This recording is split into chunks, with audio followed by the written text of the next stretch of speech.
gov/public-utilities or call 646-8600. DPU and you. Let's get the lead out. $5,000. That's the average amount of money people in the U.S. are now spending on gas in a year. $5,000. That's crazy. If you drive, you have to download Upside, the free app that gives you cash back every time you get gas. That's right. You can earn real cash back with Upside just by buying the gas you're already buying. You can literally start earning cash back today. I use Upside every time I fill up, and I've already made around $300. You're putting gas in your car anyway. Why not get real cash back? If you like free money, download Upside. I'm saving the cash I earn from using Upside to help pay for a vacation later this year. Download the free Upside app now to earn cash back every time you buy gas. Use promo code RADIO to get an extra 25 cents per gallon on your first tank. You can cash out anytime right to your bank, PayPal, or a gift card for Amazon and other brands. Just download the free Upside app and use promo code RADIO for a 25 cents per gallon bonus on your first tank. That's code RADIO for a 25 cents per gallon bonus. The post-career day press conference brought to you by Progressive. Anthony, can you tell us what happened during career day? I'm a biomedical researcher.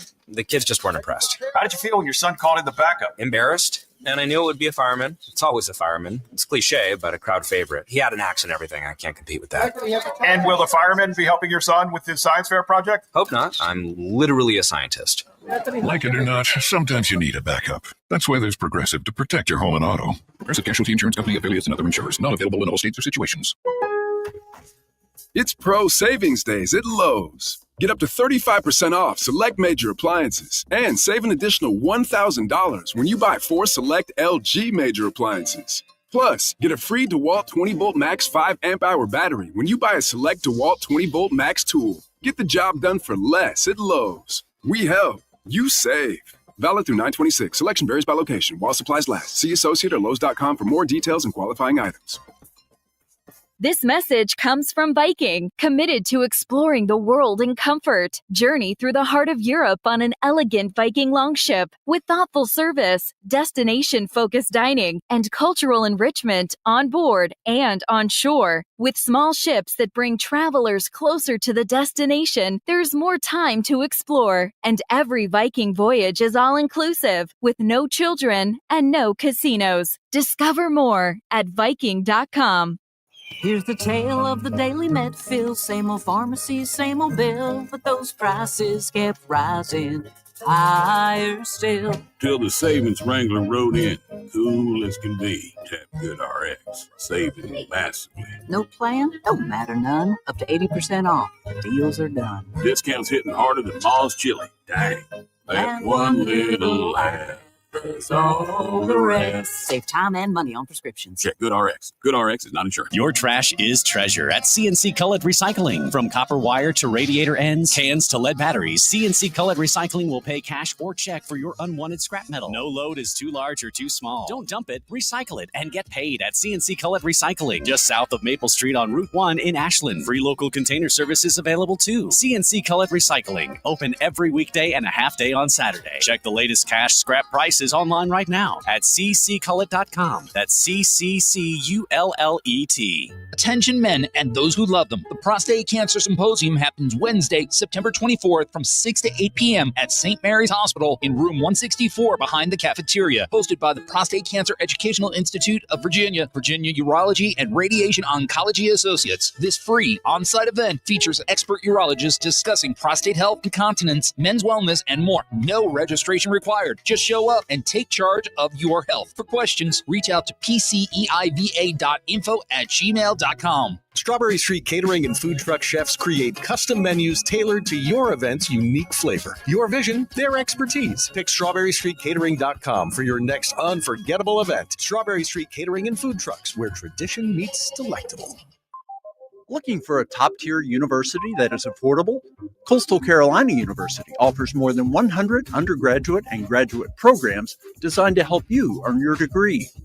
Visit coastal.edu and learn more about the Coastal commitment to student learning and student-led research.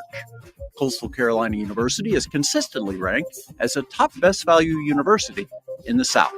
Visit coastal.edu to learn more and schedule your campus tour. With Robinhood, not only can you trade individual stocks and ETFs, you can also seamlessly buy and sell crypto. at low costs. Trade all in one place. Get started now on Robinhood. Trading crypto involves significant risk. Crypto trading is offered through an account with Robinhood Crypto LLC. Robinhood Crypto is licensed to engage in virtual currency business activity by the New York State Department of Financial Services. Crypto held through Robinhood Crypto is not FDIC insured or SIPC protected. Investing involves risk, including loss of principal. Securities trading is offered through an account with Robinhood Financial LLC, member SIPC, a registered broker-dealer.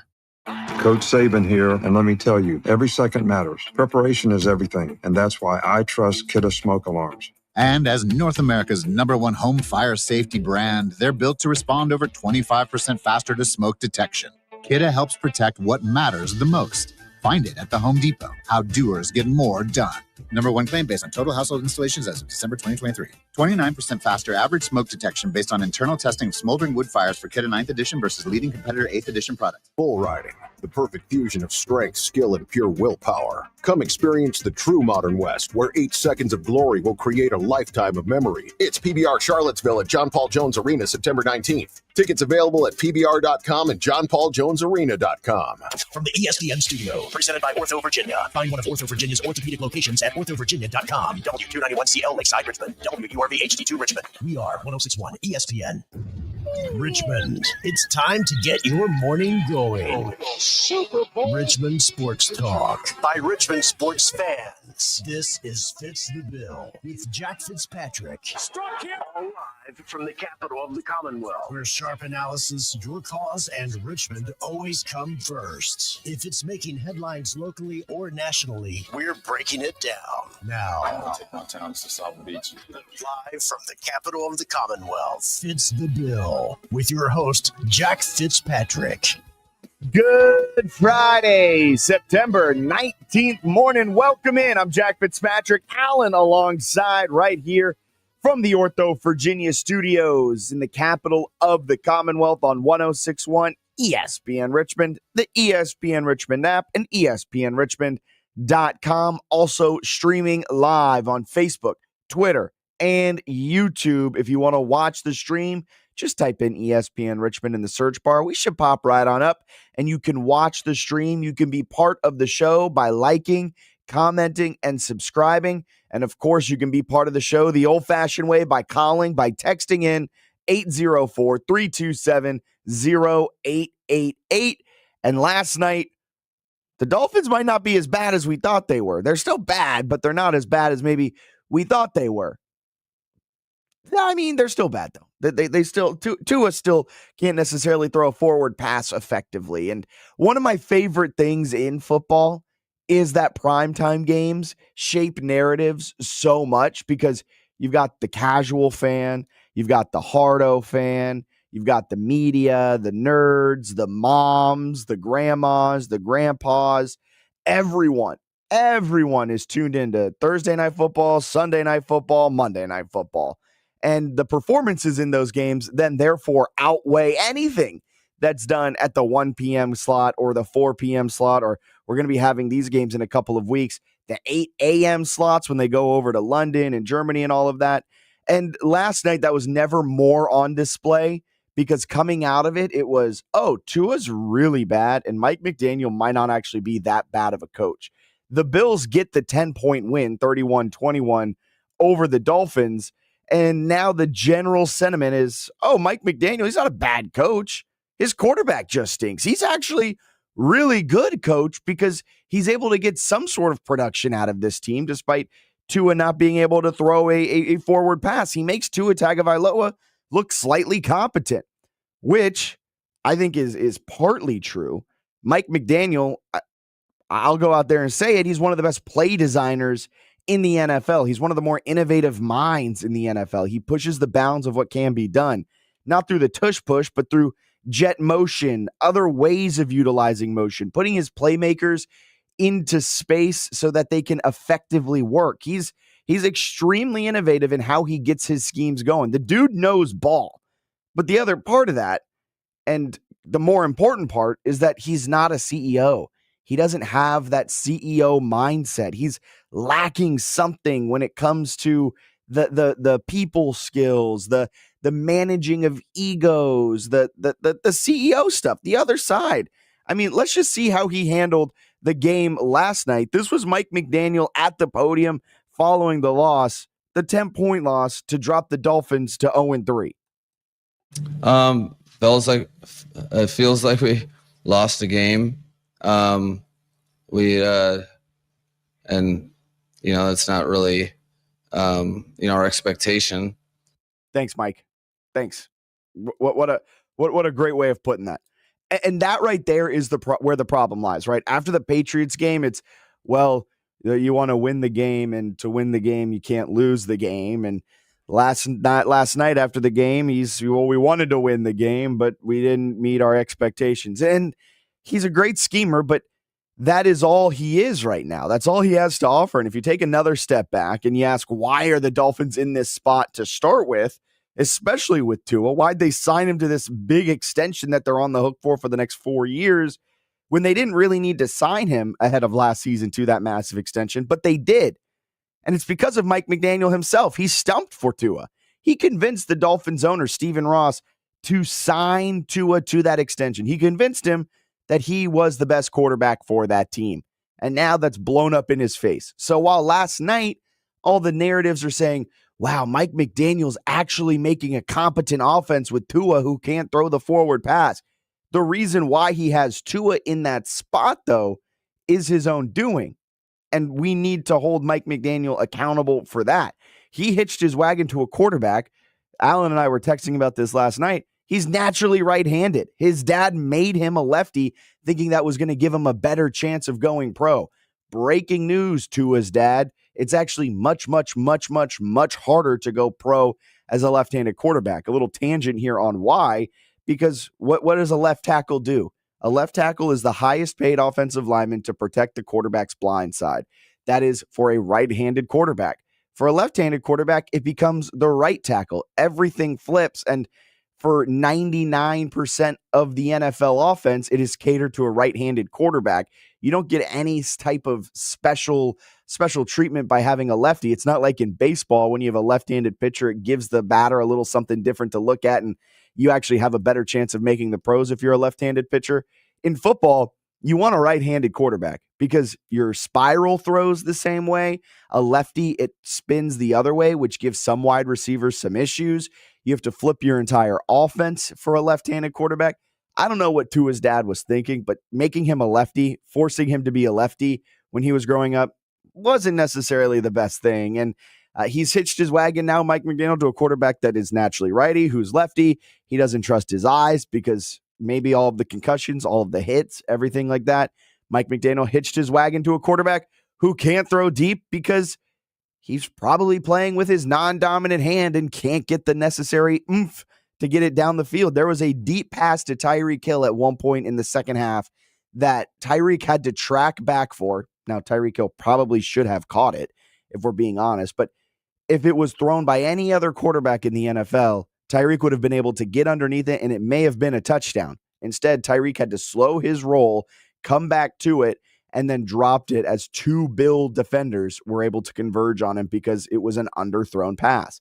And it's just another example of why Mike McDaniel isn't really good and not really a great understander of the other portions of the job, right? The head coaching portion of the job. That's what he doesn't understand. I think Mike McDaniel, it's kind of similar to Raheem Morris, a little young, a little in over his head. He may benefit from going back down a step to offensive coordinator because if I'm not mistaken, he went from run game coordinator all the way to head coach in Miami. He didn't even have a stop as an OC in San Francisco. He jumped that completely. So maybe he goes back and he learns that part of the job a little bit. And maybe he finds himself in another head coaching role in 5 or so years. With that being said, he's still the coach. He was our offensive coordinator in 2021. Was he really? Yes. Oh, okay. That's why I've been begging for him to come back. Hey, good for him. Good for him. He go back and do that for a year. Because was he only for a year? Yeah, just 1 year. Yeah, just a year. It was him and then Slowick, and then Slowick went to the Texans. So go back to San Francisco. Go be their offensive coordinator for a little bit. Go to the Vikings. Go anywhere. But I mean, as of right now, though, he doesn't have to go anywhere because he's still the coach. He won't get fired after that performance. And Mike McDaniel lives to see another week. So good for him. Good for him. But the Bills get a 3-touchdown performance from Josh Allen. 22 of 28, 213, not necessarily setting the world on fire with his yardage, but He was everything that the Bills needed last night. And oh, by the way, James Cook rushed for a touchdown, averaged 5.7 yards per carry, went over the century mark with 108. And Terrell Bernard had the game-winning pick.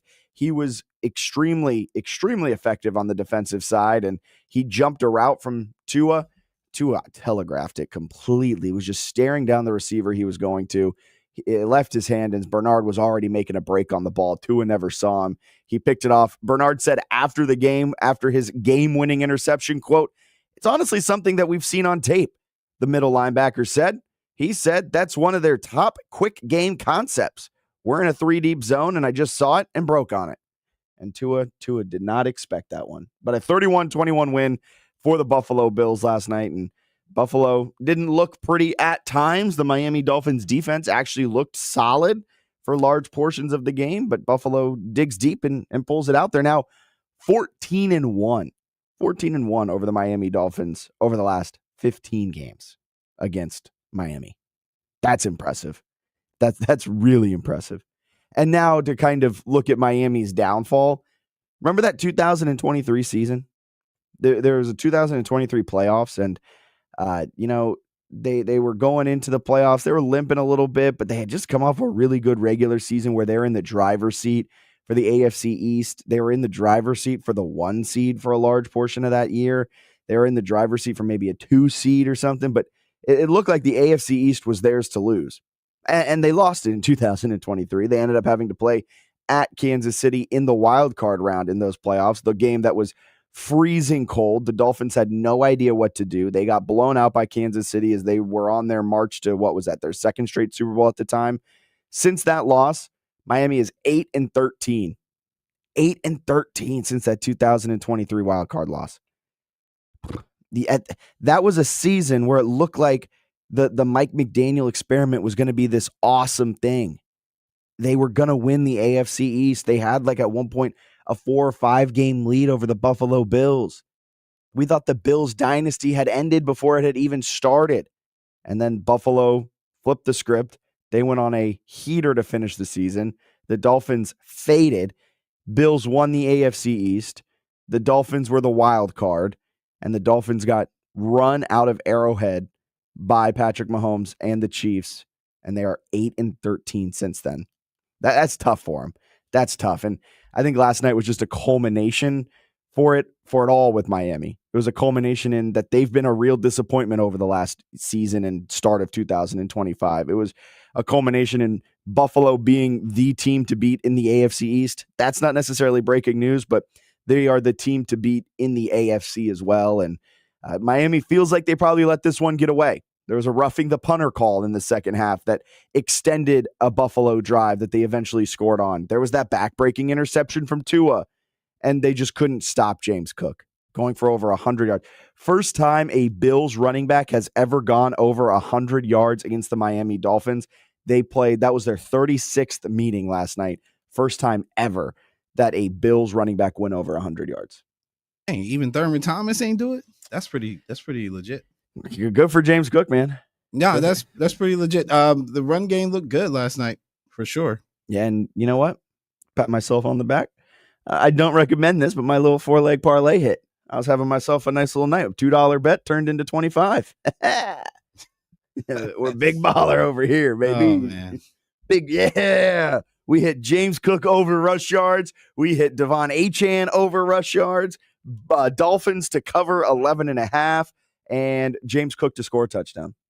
It's solid. The 11.5 was dicey. Hey, but that's why you always take as many points as you can get. Dang right. When I saw 11.5, that's what I was saying yesterday. 11.5, that's a large spread for a divisional Thursday night game.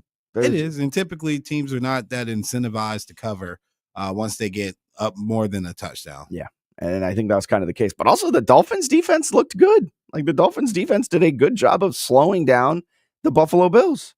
You know, you got to contain Josh Allen, and is one of the rare cases you're probably more likely to keep him in the pocket and be successful than allow him the freedom to move where he wants to move, right? You don't want to necessarily make him a pocket passer because he can throw from the pocket. I think you just cut off his choices, right? You make him one-dimensional. Yeah, make him do what you want him to do, right? So like if you're sitting in the pocket, it's because I want you to sit in the pocket. If you're rolling to the right, it's because I forced you to the right. And I think the Dolphins did a really good job of that last night. And the Dolphins secondary, granted, there aren't a lot of world beaters on that Buffalo Bills wide receiving core, but the Dolphins secondary, which is pretty beat up and pretty bad, handled their business. Yeah. They kind of kept Khalil Shakur down, and James Cook got a couple of receptions out of the backfield, but nothing really crazy. Dalton Kincaid had like 60-plus yards and a touchdown. That's my guy. Dalton Kincaid had a good game. Dalton Kincaid was getting into it too. He was trying to fight everyone. Yeah, he was a little rowdy last night, but he's a solid tight end, man. He's got a lot of upside too. He hasn't reached his full potential, and he has not. And once he does, that's why the Bills drafted him in the first round. When he hits that full potential, he's going to be nice in that offense. He was nice last night in that offense. All right, let's update you with what else you may have missed in the wide world of sports overnight.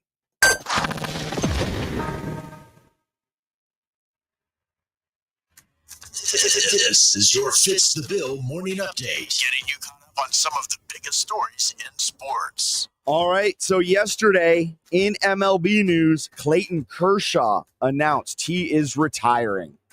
Short and sweet, and then be able to really tell people just how grateful I am for everybody that's in this organization, that's in this room, that's been here later on. But yeah, I'm gonna call it. I'm gonna retire. We've talked about it a lot. Ellen and I talked about it a lot. Kiddo's talked about it a lot. And he's going to retire. One of the great pitchers of this generation. In the NFL, the league said the Philadelphia Eagles should have been flagged for at least one false start when they used the tush push against the Chiefs. Now the NFL has instructed officials to call the play, quote, tight going forward. Brock Purdy said he's feeling good and he is a true game time decision on whether or not he'll play through his turf toe injury. He said, quote, it's been a day-to-day thing this week, and I feel like I'm happy with the progress that I've been making. It's just going to be a day-to-day thing on how I feel. Nothing really more than that. In the NBA, Clippers owner Steve Ballmer insists he was duped by the company Aspiration even after another Pablo Torre Finds Out podcast report on the entire situation that has linked more money that has gone from Ballmer to Aspiration, from Aspiration to Kawhi Leonard.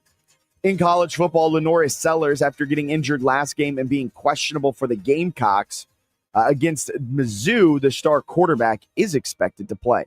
The Big 12 is in early talks to stage an Arizona State-Kansas football game at Wembley Stadium in London. Per Andrea Adelson and David Hale, the ACC is currently thinking about a change to its scheduling by requiring all ACC teams to play at least 10 games against Power 4 competition. The conference is also still working through whether they're going to stay at 8 conference games or move to 9. Athletic directors are scheduled to meet Monday in Charlotte to discuss the details of what it will be, either a 9-game conference slate or another 8+2 model where they'll have 8 conference games plus 2 Power 4 non-conference games. That will provide more flexibility to schools that already have an annual non-conference rival. And in the WNBA, the Las Vegas Aces down the Storm, the Indiana Fever without Caitlin Clark down the Dream to punch their respective tickets to the WNBA semifinals. That's what you may have missed in the wide world of sports overnight. A lot happening. Clayton Kershaw, man. What a career for him. I wish he had more postseason success. I think that's always going to kind of loom over him. He does have that one. Some of that's not his fault, though. No, it's not. I think Dave Roberts at times is a little. The manager failed him several times. Yeah, but so he calls it a career, and he calls a career in maybe one of the most Clayton Kershaw ways. Quote, I'm going to call it. I'm going to retire. Yeah. I when I was listening to the soundbite, I was thinking, that's classic Clayton right there. Nothing. They just said Clayton Kershaw has a press conference today, and everyone's like, "Oh, I wonder what he's going to talk about." And he comes out and he goes, "Yeah, so I've been thinking about it." You know what? Though I respect that though. I do too. Don't make it a spectacle. Right? We don't need some. We don't need like a victory. No offense to Kobe. I know LeBron's going to do it. I understand it, but I think Derek Jeter did it.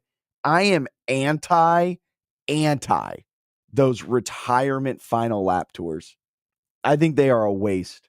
Coach K did it too. I hate them. I'm against it in the sense of like if your team's being competitive, you're kind of in the way. But if your team's like really bad, like if you're doing a victory lap and you were like Myles Garrett and the Browns, you never won anything. You know what? Get your flowers, man. like when Kobe did it, the Lakers stunk. Yeah. And so like, okay, so I was okay with it. But still, I'm not a fan of it. But Like, LeBron, don't ruin Lucas like all 1 year or right, something like all that. right, all right. But no, it's Clayton Kershaw's had a great career. I know fans, we do this a lot, kind of downplay people's like overall career based on postseason success. But I mean, the guy's an all-time great. He's an all-time great. Just I'm gonna miss seeing him out there and his funky curveball. That curveball is just one of a kind, man. He has all of this postseason failures around him, and yeah, it's not all his fault. He also has like some postseason successes that people just gloss over because he wasn't the starter or things like that. Like I remember there was a Game 5 divisional series, was it, against the Nationals in Nats Park, and it's a close game. Everyone's on their edge of their seat the entire time. I'm in attendance. We're having a great time, and it's the 9th inning. And who do they bring out as a closer? Clayton Kershaw. Yeah, I was gonna say he was always game to do whatever his team needed in the postseason. And you know what he did?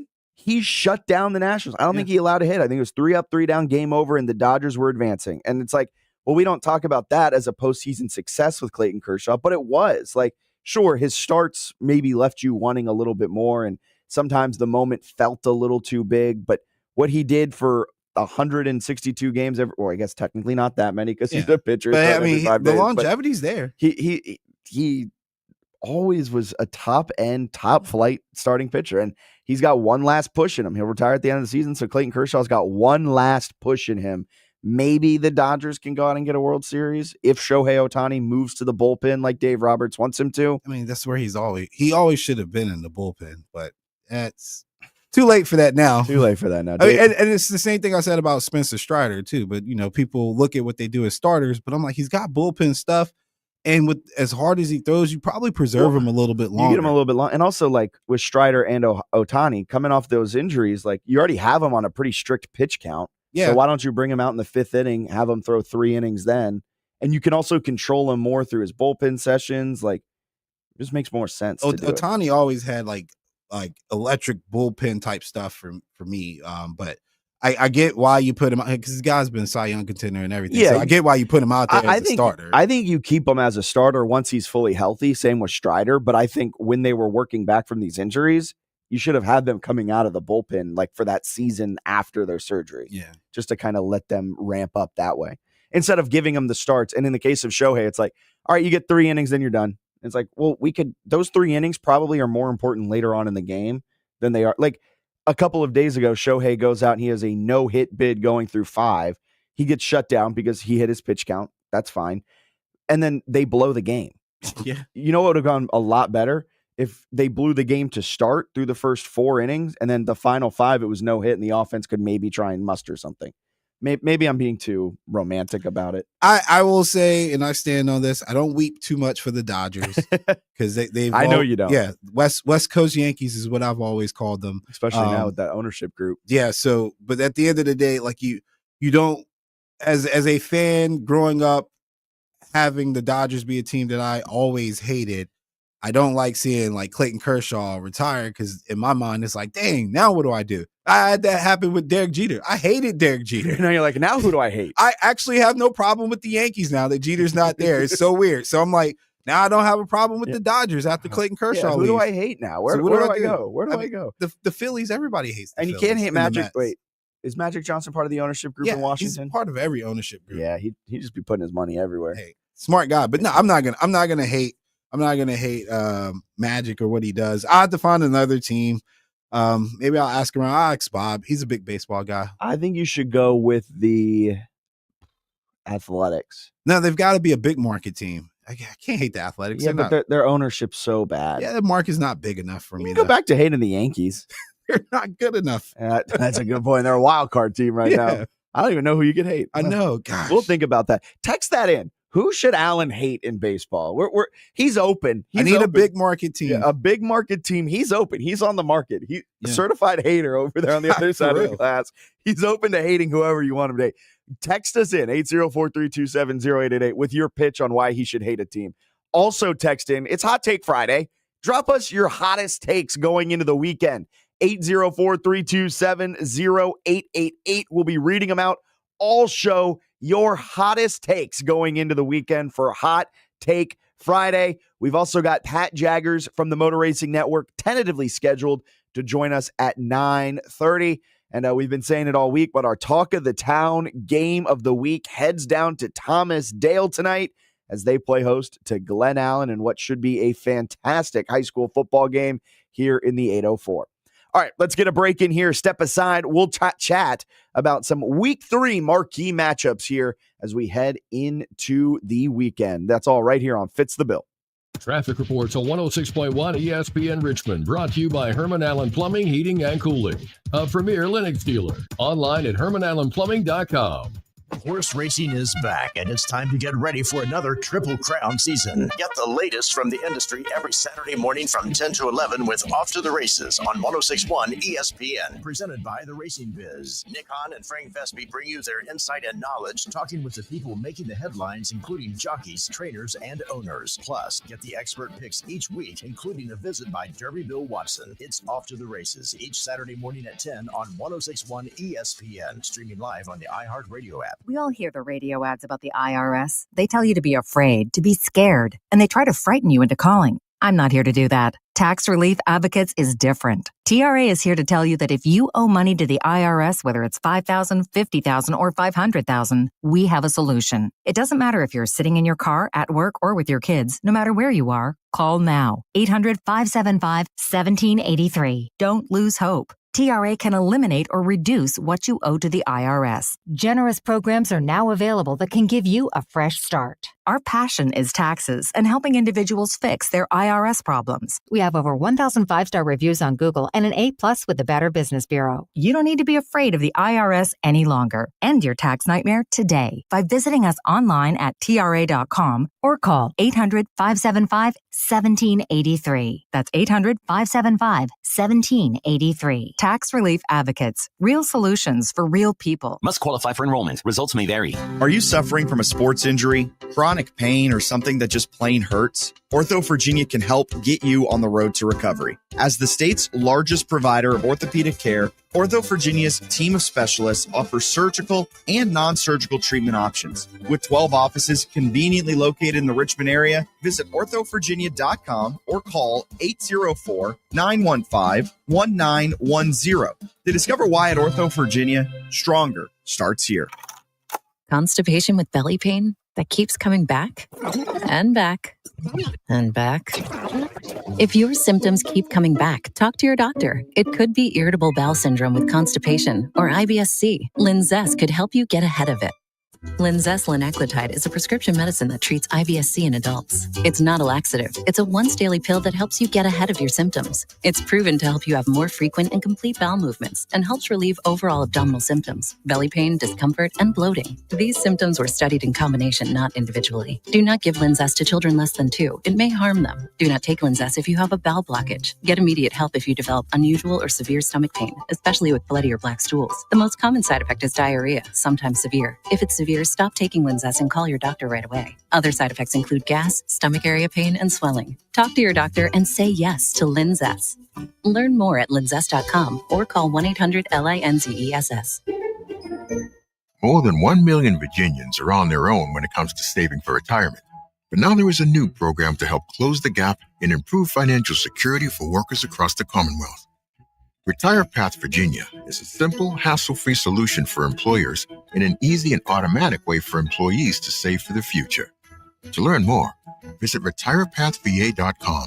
That's retirepathva.com. Sponsored by Commonwealth Savers. 106.1 ESPN traffic. For those of you heading south on 95, we are seeing some delays between Arthur Ashe Boulevard and Belvedere Street, and again between Temple Avenue and South Park Boulevard. Beware of a crash on Laburnum Avenue just west of Mechanicsville Turnpike and an accident on Marshall Street near 18th Street. It's not homecoming, but Richmond football is coming home. After 3 straight road games, the Spiders play their first game of the season at Robins Stadium, hosting state rival VMI. Join Robert Fish and Matt Smith this Saturday, 1:30 airtime on the home of the Spiders, 106.1 ESPN.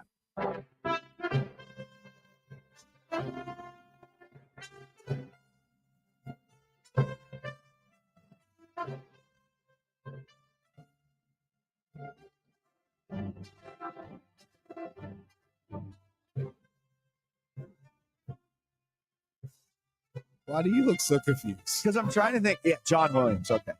I was trying to figure out who the composer was. Oh, the composer. Who did the Jurassic Park theme composer? Was that also John Williams? I Also think so. John Williams. Yep. Yeah. All right. That was where my mind was going. I was like, man, Indiana Jones and Jurassic Park have the two best movie scores. This is really nerdy of me, like getting into this I part. got to give it to Star Wars. I'm sorry. Star Wars. I think Star Wars is Hans Zimmer, Yeah. if I'm not mistaken. Not to get on a whole. Speaking of Indiana Jones, the Colts. Yes, that was the point. Oh, man, they're going to the Titans. The Colts are the Colts the best team in the NFL?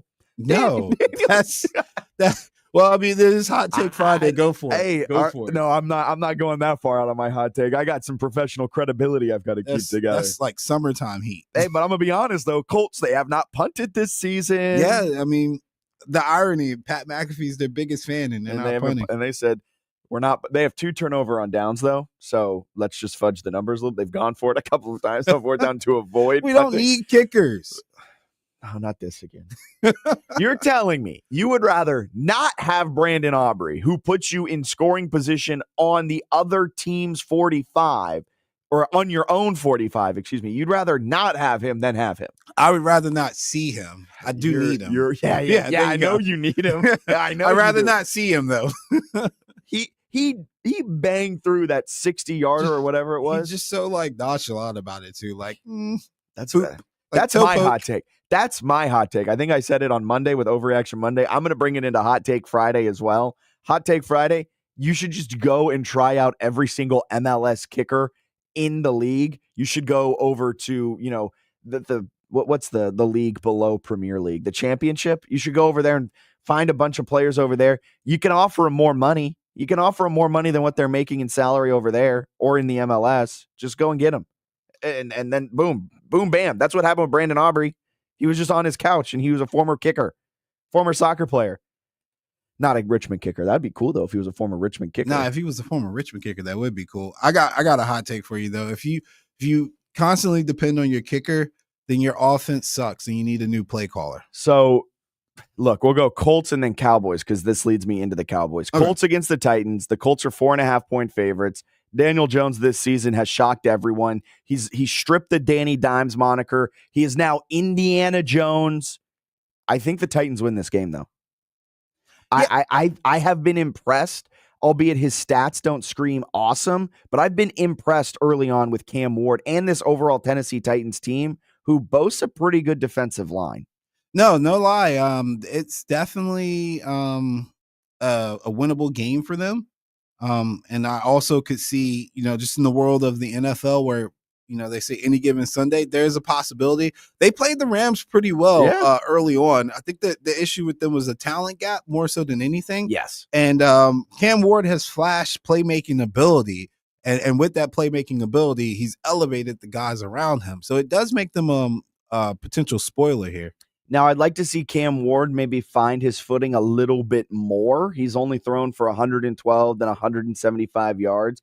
His completion percentage is hovering around 50%.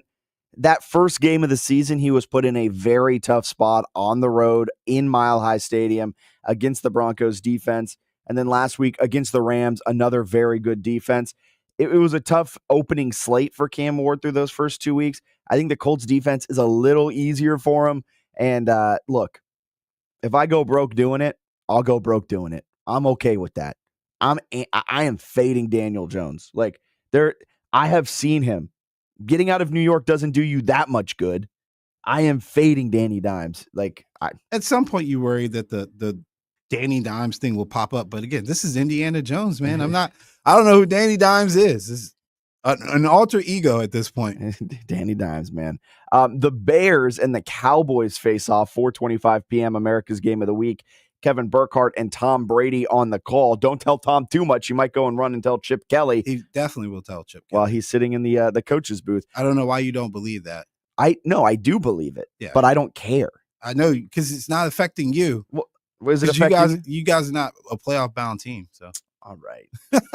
I'm sorry. You walked right into that one. You guys are 1-1 too, right? Yeah, for right now with our backup quarterback. Okay, we have our backup quarterback playing. His name's just Sam Darnold. Oh, okay. When Jalen Milroe takes over in a couple of weeks, we'll be good. All All right, Jalen Milroe Jalen Milroe, a healthy scratch in week 2 because he's got a lot of Anthony Richardson in him.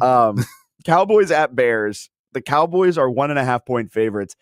So just now on Get Up, they're doing their picks. They all picked the Cowboys, and sure, I was just hyping up Brandon Aubrey. He get in field goal range with him the second you touch the 50. It is a absolute cheat code. Look, if you get a ball coming out off of a touchback, you get the ball at the 35-yard line. You have to go 15 yards, and then you are in Brandon Aubrey's field goal range. That is insane. That's a cheat code. That's going to help the Dallas offense a lot this season. Just the fact that really, in theory, they have to average 15 yards per drive to just get into scoring position. But on this Sunday in Chicago, where it is a little bit more difficult to kick due to the lake effect, all of that crazy stuff, the weather that goes along with Chicago, I think the Bears can pull this out. I think the Bears need to pull this out. And I think Caleb Williams needs to show that he is a capable starting quarterback in the NFL, or Ben Johnson may be benching him sooner rather than later. However, if the Bears lose this game, we were just joking about this off air, it won't be Ben Johnson's fault. It'll be everyone else's fault. It'll be the fact that his team doesn't practice to championship standards, despite him being the one in charge of practice. You know, that idiotic statement he had earlier this week. But I think the Bears do get it done against the Cowboys. The Cowboys, everyone thought, was one of the worst teams in the NFL 3 weeks ago, before the season started, against the Eagles. Are they going to lose by 20 or are they going to lose by 30? How bad is this Dallas team going to be? Well, turns out they're like, all right. But now all of a sudden it feels like we've done a complete 180 and we're like, Dallas is a sleeper to win the NFC East. All right, it's been 2 weeks. What we thought preseason was wrong, what we think now is wrong, is probably right there in the middle. And right there in the middle isn't good enough to beat the Chicago Bears. I like the Bears to win that game in Chicago. They need to win it, though. Their defense needs to do something to slow down the Cowboys as well. Although I'm okay with it just flaming out in real time. I would love to see the Ben Johnson crash out. I kind of would. Ben's going to snap and Caleb's going to cry, and we're just going to enjoy it. You're not wrong. That leads us into Hot Take Friday. We have a text at 804-327-0888. Hot Take Friday, gentlemen. The whole NFC East will lose this weekend. He told Matt Josephs yesterday on Border to Border, my upset of the week is the Raiders beating the Commanders. And he said the Bears are due for a win. Dallas secondary has been sus. He said a $2 bet for the entire NFC East to lose will win you $85. He's speaking my language, a $2 parlay, man. I'm riding high after last night's $2 parlay won me 25. Maybe I'll throw this one down. So he thinks the Bears will beat the Cowboys. The Cowboys are on the road, so the Bears defend home turf. The Commanders fall at home to the Raiders. He thinks the Giants, the Giants are going to lose to the Chiefs at MetLife Stadium. And what's the other? Rams, Eagles. That one is a little closer, but I don't hate it. They're all under. They're all favorites though, except for the Giants. So you're picking 3 dogs to win and then the Chiefs to win. I like it. I kind of like it too. That's a good hot take. I might ride with that bet this weekend. I might have some fun with that one. I mean, go for it. I mean, $2 is nothing. No, I do think, like, he brought up the Eagles falling to the Rams. The Rams did show last season, especially in the playoffs, they were the one team that kind of figured out Philly. I think they have the athleticism on the defensive line with Jared Verse, Kobe Turner, everyone along that front four for LA, that it can give the Eagles a little issues. And if they could just keep them out of 3rd and 2, then we're good. And then, this might play a factor. If the officials actually do call the tush push tighter than before and they're feeling the backlash of last week, we may see the tush push not work this week because they will be calling flags. So that's something to keep in your back pocket. I like that. I like that hot take. Keep them coming. 804-327-0888. All right, let's get a break in here. We'll step aside. We've got a little news or snooze on the other side of this break on this Friday morning. Stay with us. cooler fall temperatures are coming, and that means perfect weather for a round of golf at Queenfield Golf Club. Queenfield is a beautifully secluded 18-hole course just a few minutes east of Mechanicsville that offers a spacious driving range, practice greens and bunkers, and professionally maintained golf course. Take the afternoon off or schedule your tee time today by calling 804-769-8838 or reserve your spot online at queenfieldgolf.com. Queenfield Golf Club, RVA's best kept secret. Constipation with belly pain that keeps coming back and back and back. If your symptoms keep coming back, talk to your doctor. It could be irritable bowel syndrome with constipation or IBS-C. Linzess could help you get ahead of it. Linzess linaclotide is a prescription medicine that treats IBS-C in adults. It's not a laxative. It's a once-daily pill that helps you get ahead of your symptoms. It's proven to help you have more frequent and complete bowel movements and helps relieve overall abdominal symptoms, belly pain, discomfort, and bloating. These symptoms were studied in combination, not individually. Do not give Linzess to children less than 2. It may harm them. Do not take Linzess if you have a bowel blockage. Get immediate help if you develop unusual or severe stomach pain, especially with bloody or black stools. The most common side effect is diarrhea, sometimes severe. If it's severe, stop taking Linzess and call your doctor right away. Other side effects include gas, stomach area pain, and swelling. Talk to your doctor and say yes to Linzess. Learn more at linzess.com or call 1-800-LINZESS. Hey, this is Jack Fitzpatrick. If you've ever been in a car accident, there's one place to call, Schilling and Esposito. I know them personally. I know their work ethic. They focus on their clients and their big dog obsession with getting the most compensation for their client. Heck, they even give you their cell phone numbers. Call them today at 804-320-0950 and put their entire team to work for you. 804-320-0950. Schilling and Esposito. Your trash is treasure at CNC Colored Recycling. From copper wire to radiator ends, cans to lead batteries, CNC Colored Recycling will pay cash or check for your unwanted scrap metal. No load is too large or too small. Don't dump it, recycle it, and get paid at CNC Colored Recycling, just south of Maple Street on Route 1 in Ashland. Free local container services available too. CNC Colored Recycling, open every weekday and a half day on Saturday. Check the latest cash scrap prices online right now at cccullet.com. That's CCCULLET. Amber and Ian. I think Jackson Dart is actually in a great situation if Brian Daboll's seat is not hot. If the coach feels confident in his job and in his job security, then he'll feel a lot more confident allowing Jackson Dart to sit and learn because he's got the time to do that. But if Brian Daboll doesn't have the time to do that, then we're going to see Jackson Dart maybe before we should. Amber and Ian. Weeknights at 7 Eastern on ESPN Radio and on Sirius XM Channel 80. Weather reports on 106.1 ESPN Richmond, brought to you by Herman Allen Plumbing, Heating, and Cooling, a premier Lennox dealer. Online at hermanallenplumbing.com. 106.1 ESPN weather. Taking a look at today's weather forecast, it's currently 64 degrees, but feels like 70 with a high today of 85 and a low of 63. We're expecting clear and sunny skies for the rest of the day, and temperatures will feel up to 90 degrees around 3 p.m. Taking a look at this weekend, temperatures will drop just slightly. Sunny skies tomorrow with a high of 81, and partly cloudy skies on Sunday with a high of 77. Hey, my name is Quali Rayner, former NFL linebacker. Wahoo Wah. Hey, I'm here in Richmond, and when I'm riding around, I listen to Border to Border at 106.1 ESPN. We are giving away a set of 4 tickets to the Spiders game against VMI later on today. Tune in to Matt Josephs with his special edition of Border to Border from 3 until 5. He'll be giving away a set of 4 tickets to the Spiders game between 4 and 5 p.m. today.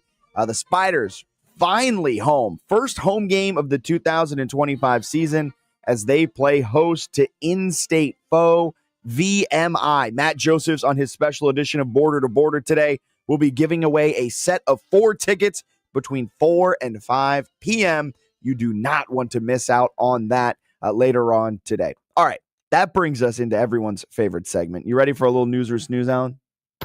News or snooze? I guess I was supposed to answer there instead of hitting the button. Hey, hitting the button sounded pretty good. All right, Dolphins owner Stephen Ross will be patient with Coach Mike McDaniel, firing not imminent per reports. Snoozeworthy. Hey, rule number 1 in sports. Don't believe anything that they leak. Or never believe an owner, period. Like, never believe an owner. So, what's funny about that? Yesterday, we talked about it a little, and we joke about the algorithm, the phone listening to your conversation. I got hit with so much Dolphin news after we got off air yesterday. I was very confused. I was like, is this really my phone acting up, or is this really the Dolphins just trying to like get ahead of everything? Because that was the talk, like, is this going to be his last game? Is he coaching for his game right now? I think it was probably a mix of both, if we're being completely honest. But I think also that Miami playing in prime time, the focus was on them a little bit more yesterday. And so they knew that, I think Stephen Ross knew that if they got blown out, he wasn't going to fire Mike McDaniel last night, regardless of the outcome. And he wanted to get out ahead of that before those questions started coming in case they lost by 30 points. I think Mike McDaniel was safe last night, regardless of the outcome. But he did say, like, well, if the fans stop showing up, I guess I'll have to fire him. Oh my God. What does that have to do with your team? But it's like, I don't want to fire him, but if you guys make me fire him, I guess I will. And it's like, bro, you're just taking all of the blame off of your back and trying to push it onto the fans. That's so fun. And Mike McDaniel's an issue, but their GM's an issue. What? Chris Greer, I think his name is. He stinks. He's been there for like 4 coaching changes, and he's Teflon. He does not get hit with anything. He is great. Yeah, they don't care about him. And defensively, he for sure should get flicked behind the ear or something, because their defense has been not good, and he has a thing of going out and signing cornerbacks that are at the tail end of their production, or in the case of Jalen Ramsey, I guess too competitive or too fiery for the team. That leaked yesterday that they were. I didn't see that leak. Yeah, really? Apparently they let him go because I read it as they let him go because he just was too like aggressive and too competitive. Essentially, it was weird. He didn't fit the team vibe. Essentially, Jalen, what are your flaws? I care too much and I try too hard, Coach. I'm sorry. That's just how I am. Yeah, I mean that's how I read it. I might be misinterpreting it, but that was Dolphins prioritize team culture after 2024 season, and that Jalen Ramsey was a drain on team morale is what they were reporting. Seems like he fits in Pittsburgh. You know what helps with team culture? Winning. Yeah, or guys wanting to win, because in the same breath, Jalen Ramsey doesn't fit the team culture, but then Tyreek Hill is admitting that he gets preferential treatment and has been skipping meetings. So I would imagine that probably made somebody like Jalen Ramsey upset, and that led to some conflicts of some sort. But he never had an issue in Jacksonville. He never had an issue in Los Angeles. Doesn't have an issue in Pittsburgh. I'm going to say the Dolphins are the issue there. I mean, yes, like when your team culture is fixed, whatever. What's next? All right. Up next for number 2, Michigan's Bryce Underwood versus Nebraska's Dylan Raiola is the Big Ten's most star-studded QB duel this decade. Snoozeworthy. What? Is that a headline? Yeah. Yeah. Wow. It's from CBS Sports. Oh my God. They're claiming that this, and look, I'll be honest with you. They did some fudging of the headline, right? This decade. So I know. Last 5 years. Because in 2019, there was a very good quarterback matchup in the Big Ten that they cite. And they're saying that because Underwood was the number 1 recruit in the 2025 class, and Dylan Raiola was the number 2 quarterback in the 2024 class, that this makes this the most star-studded matchup in Big Ten decade history. What were the other options? I don't know. Yeah, because I'm like, but also like this doesn't. It's not star-studded because neither one's a star. Yeah, they were high school stars. That's such a strange headline. There's so much like hype going in around this Michigan-Nebraska game, and I don't know why. It's because it's from a time before you were born. No, I know, but we're in 2025. Neither like Michigan has been good recently, but when was the last time Nebraska? A good friend of mine is born in Nebraska. He is a Cornhusker fan, and we talk about it all the time. And he's just like, yeah, Nebraska's just kind of resting on their laurels, like resting on the fact that they like used to be great. Mm-hmm. They're trying to be great again, but like the fans will always show up. They'll always sell out because of what they were, not because of what they are. I think 98, 99 might have been the last time I remember them being like nationally recognized as being good. They're 3-0 this season. Woohoo! Yeah, no, I know they're doing all right. Wins over no one. Yeah, like cool. They took the Ohio State to the brink last year. But man, yeah, when you say star-studded, I need to see stars. Yeah, star-studded. I expect Carson Beck against Arch Manning or something. Expect this from like Fox and them trying to pump big noon type games, not CBS. Nebraska last season also started really good, 5-1. Their one loss to start the year was an overtime loss, and then that's when the wheels fell off, where they lost 56-7 to Indiana, then kind of good against Ohio State, but the wheels fell off last season. Kind of feels the same thing with Nebraska this year. Maybe if you can pick up a win over Michigan, but this is being billed as this awesome thing, and I do not understand it. I don't understand this Michigan-Nebraska hype around the game. Michigan is the much better team. I expect Michigan to kind of go in there and win, despite it being in Nebraska, in Lincoln. Nebraska, a very slight underdog at +1.5. Raiola this season has thrown for over 800 yards through 3 games, which is impressive. 8 touchdowns as well. However, this is the Nebraska schedule so far. 3-point win over Cincinnati, 68-point win against Akron, and a 59-7 win against Houston Christian. So, good for them. All right, let's go out to the phone lines real quick. We've got Chris on line 1. Good morning, Chris. How you doing? Hey, happy Friday, guys. Good morning. Good morning. Call hot take for all the Redskin fans in Redskin land. Raider Nation's coming to visit. Raiders 20, Redskins, Commanders, W, or whatever they call, 17. That's with or without Jaden Daniels. The disrespect from the people in the radio talk shows very disrespectful. Like, Washington without Jaden Daniels doesn't scare me, and with Jaden Daniels, they're an okay team.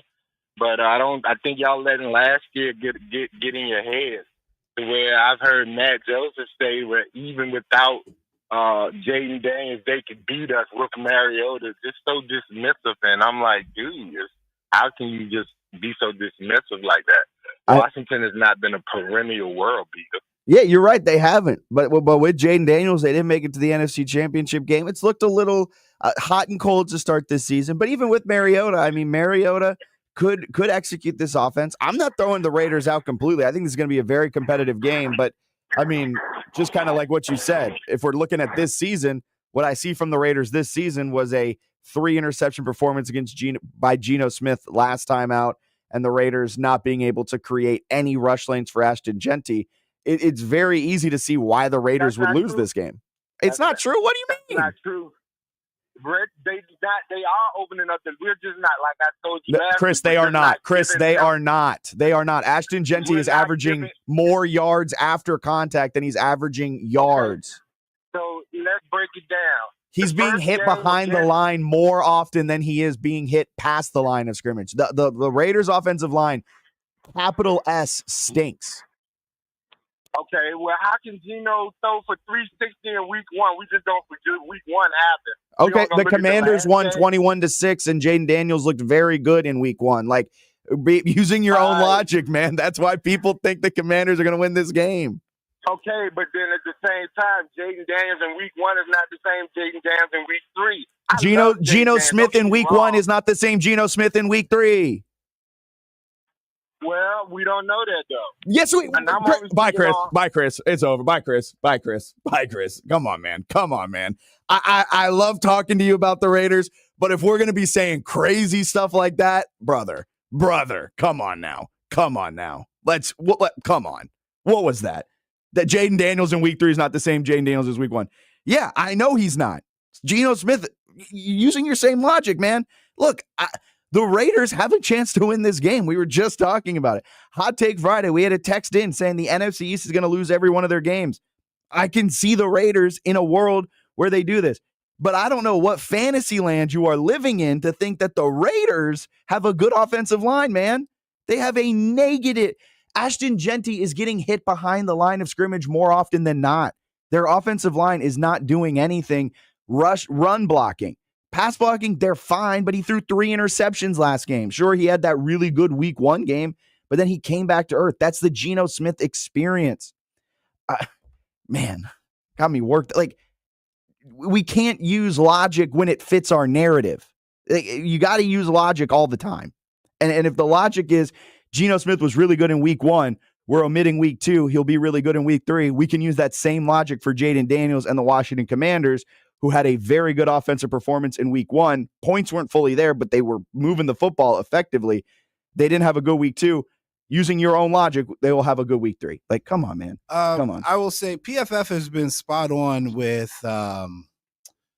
their evaluations of offensive lines this year. And as far as the Raiders, because we just talked about this last night on Raising Hell, Colton Miller's been great. But everybody else has been well below average on their offensive line. If you flip it over to the Commanders, Laramie Tunsil has been great. I think there's been one other on the offensive line that's been solid, but the rest of them have been below average. And that showed up drastically when they played the Packers. I think the offensive line issue showed up drastically when the Raiders took on the Chargers as well. So, I would say the assumption or the moniker that they have that they're not a good offensive line has been earned by them. But it's two components to that, right? Pass block and run block. And there are teams that can run block and can't pass block, and there are teams that can pass block and can't run block. So I don't think it's right to be like, well, look at week 1.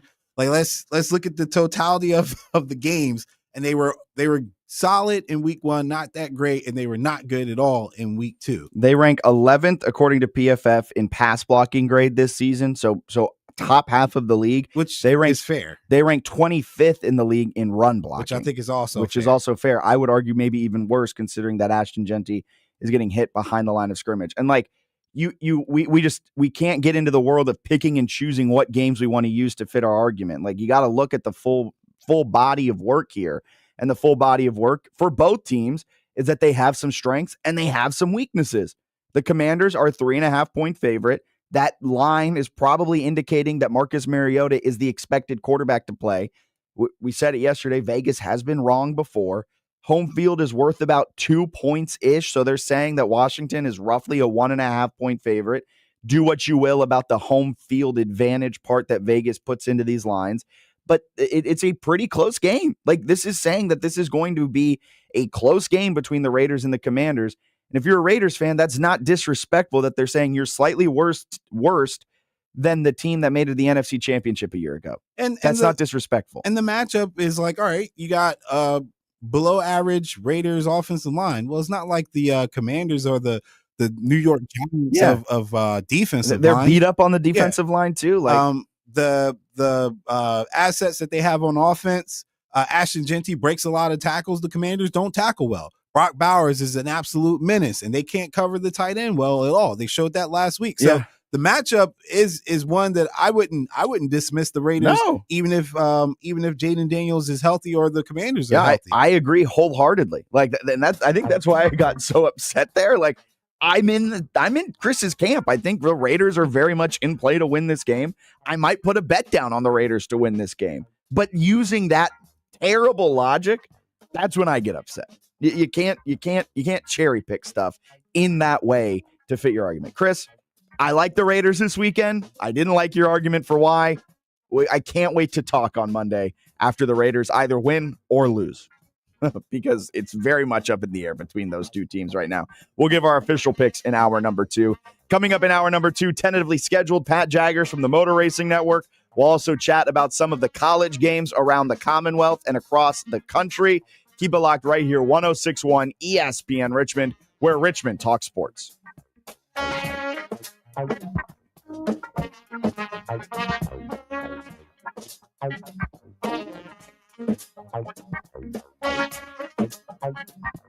106.1 ESPN. Catch Border to Border with Matt Josephs. Statewide sports debates, unfiltered takes, and no-nonsense analysis. Tune in daily and join the conversation. Protect your home and auto by bundling them with Progressive, and you'll have a little less to worry about. But we know you'll find other things to worry about. Like that text you just got from your boss. Hey, call me when you get a sec. Hey, call me when you get a sec. Hey, call me when you get a sec. Oh, hey, call me when you get a sec. Yeah, this is bad. Oh, well, at least you protected your home and auto with Progressive, so you don't have to worry about that. Progressive Casualty Insurance Company affiliates and other insurers not available in all states. Shop the Sherwin-Williams Super Sale and get 40% off paints and stains September 19th through the 24th. With prices starting at $29.39, it's the perfect time to transform your space with color. Whether you're looking to revamp your interior or exterior, we have you covered with bold hues, soothing neutrals, and everything in between. Visit your neighborhood Sherwin-Williams store or shop the sale online. Delivery available on qualifying orders. Retail sales only. Some exclusions apply. See store for details. We all hear the radio ads about the IRS. They tell you to be afraid, to be scared, and they try to frighten you into calling. I'm not here to do that. Tax Relief Advocates is different. TRA is here to tell you that if you owe money to the IRS, whether it's $5,000, $50,000, or $500,000, we have a solution. It doesn't matter if you're sitting in your car, at work, or with your kids. No matter where you are, call now. 800-575-1783. Don't lose hope. TRA can eliminate or reduce what you owe to the IRS. Generous programs are now available that can give you a fresh start. Our passion is taxes and helping individuals fix their IRS problems. We have over 1,000 5-star reviews on Google and an A+ with the Better Business Bureau. You don't need to be afraid of the IRS any longer. End your tax nightmare today by visiting us online at TRA.com or call 800-575-1783. That's 800-575-1783. Tax Relief Advocates. Real solutions for real people. Must qualify for enrollment. Results may vary. From the ESPN studio, presented by Ortho Virginia. Find one of Ortho Virginia's orthopedic locations at orthovirginia.com. W291CL Lakeside Richmond. WURB HD2 Richmond. We are 1061 ESPN.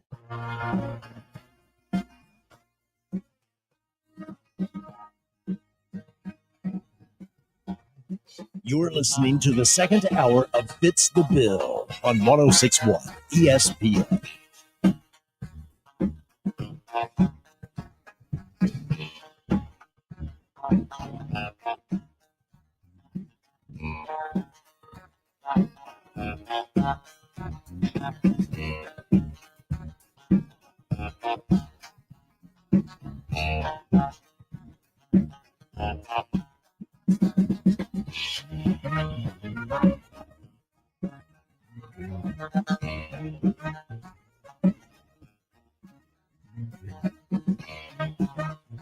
Welcome in, hour number 2 of Fitz the Bill. Appreciate you waking up, clocking in with us on this Friday as we get you set for the weekend. I'm Jack Fitzpatrick, Allen alongside, live from the Ortho Virginia studios here in the capital of the Commonwealth. 1061 ESPN Richmond, the ESPN Richmond app, and ESPNRichmond.com. We're also live on Twitter, Facebook, and YouTube. If you want to watch the stream, just type in ESPN Richmond in the search bar. We'll pop right on up, and you can watch live. You can be part of the show over there by liking, commenting, and subscribing. And, of course, you can call or text in. It is Hot Take Friday, which means the text lines are open. Drop us your hottest takes going into the weekend. We've got one hot take coming in, and all NFC East teams are going to fall this weekend. The Rams will beat the Eagles, the Raiders will beat the Commanders, the Bears will beat the Cowboys, and the Chiefs will beat the Giants. I don't hate that. If you're into sports betting, you can put that together as a little 4-leg parlay. $2 bet would win you $85, according to our texter. I got to check that out for myself, but a great Hot Take Friday to get us going. 804-327-0888. Hey, look, if you're going to do that too, since we do the fantasy thing, we might as well do a little bit of gambling stuff too. Just shop around, right? Like you can get the best odds no matter where. You don't have to just play it because it's there. There's plenty of mobile sports books to use in the state of Virginia. I joke about this all the time, but like my sister lives near MGM. I have no problem with telling her to swing by and place a bet for me. If we had time, going up to the Commanders games, I would swing by, place a bet, but not on the Commanders game. I am adamant. I don't bet on games I attend in person. I think that's just in poor taste, no matter who you are. That's a good rule to live by. Yeah. No, it just, we're never going to blur lines between gambling and analysis. Like I'm an analysis person first over gambling. What's your favorite bet this weekend? My favorite bet this weekend is, does it include Michigan's and Nebraska's star-studded QB duel? It does not actually. Although I'm taking Bryce Underwood there just because I just want to see it. You know, like I'm the type of guy, especially early in the season. Like it's such a long season. You could take calculated risk, right? The line's low on Michigan. This is a game where we can see what Michigan's made out of as a team. Nebraska, no matter what their record, is a hostile environment for a Big Ten team to go into. Bryce Underwood is young. Let's see if he can handle this second go around of a potential hostile environment better than the first time. This also feels like a game where maybe in the last 2.5 decades, Nebraska has lost this game. Like, Nebraska has not won a game like this. Like, last year they were playing at Indiana. It had all of this pomp and circumstance around the game. Nebraska came in red hot. Indiana came in red hot. And then it was a complete and utter Cornhusker letdown. They lost 56-7. This is earlier on in the season, but it kind of has that same feeling where you're coming into it. Michigan 2-1. They've got this hot shot quarterback. Nebraska 3-0, hot shot quarterback. This should be a great home atmosphere. It will be a great home atmosphere, but Nebraska has not won these types of games in what feels like 2.5 decades since their heyday back in the 90s. And that is why I'm leaning Michigan on that one. It just feels like Nebraska has not won a game like this. And that's the biggest hurdle that Matt Rule has to overcome. So Michigan did not look good when they went to Oklahoma. And I had joked about it, but I went back and watched again. It didn't look like they had the right game plan for Venables. I think Rule's a little less complex of an individual and coach and scheme to go against. I think with Biff as the head coach, you're going to end up in the old school, like, dust up, right? Like, hat on hat, who's the stronger in the trenches, real protection-based offense, right? They're not going to do a lot of passing. They're going to just try to march down the field, control the clock, and it's going to end up a defensive game. And if it does end up a defensive game, I like Wink Martindale's pressure defense to get to Raiola a little bit more, and I like Raiola to turn the ball over more. I think that's where the damage will lie. Is Rayola's going to turn the ball over. Michigan is going to bleed the clock just off of style alone. I think they win a close one. That's why I favor Underwood and his ability to extend plays and get a first down with his legs in this matchup. Man, I forgot Biff Poggi was the coach. Yeah, Biff's got one more game, man. You know, they said sleeves on, Biff. I noticed your face when I said Biff. You were like, "Wait, oh yeah, Biff's back." What a guy! He's a great character. He really is. Never worked directly with him, but I was at Charlotte working with UNC Charlotte as a commentator during his time there.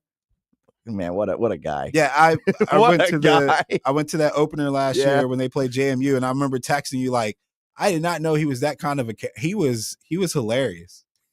and they put me in the wrong presser because that was my first time going there. So you were at Charlotte's presser? Yeah, I was at Charlotte's presser thinking, because I don't know why I thought this, but it was my first game down there. So I thought that, okay, Coach Chesney and JMU are going to come up to the podium after him. Yeah. Like they're all using one podium and we're just going to wait.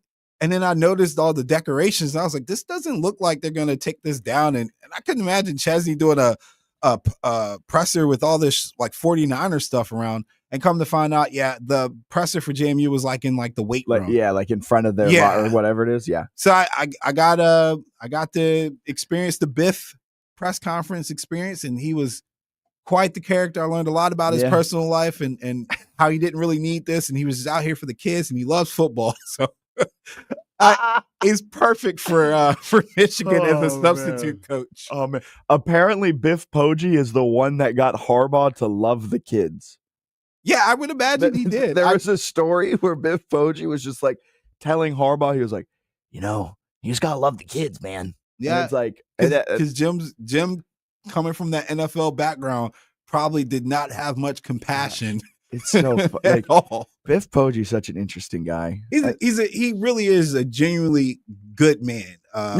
He's just a horrible football coach. Yeah, he's a terrible coach. But his passion is one that, if you had him on the staff, I could see him being an asset for 100%. Would not let him have the clipboard. No. There's a documentary on HBO Max, I think it is, that follows a season of his at St. Francis. Was that the school he was at in Baltimore? Yeah, really high school. Yeah, really like intriguing, like how he was able to build them up and everything happening. Highly recommend that. Great high school coach, good assistant on a college staff. Don't give him a clipboard at the college level. He's 1-0.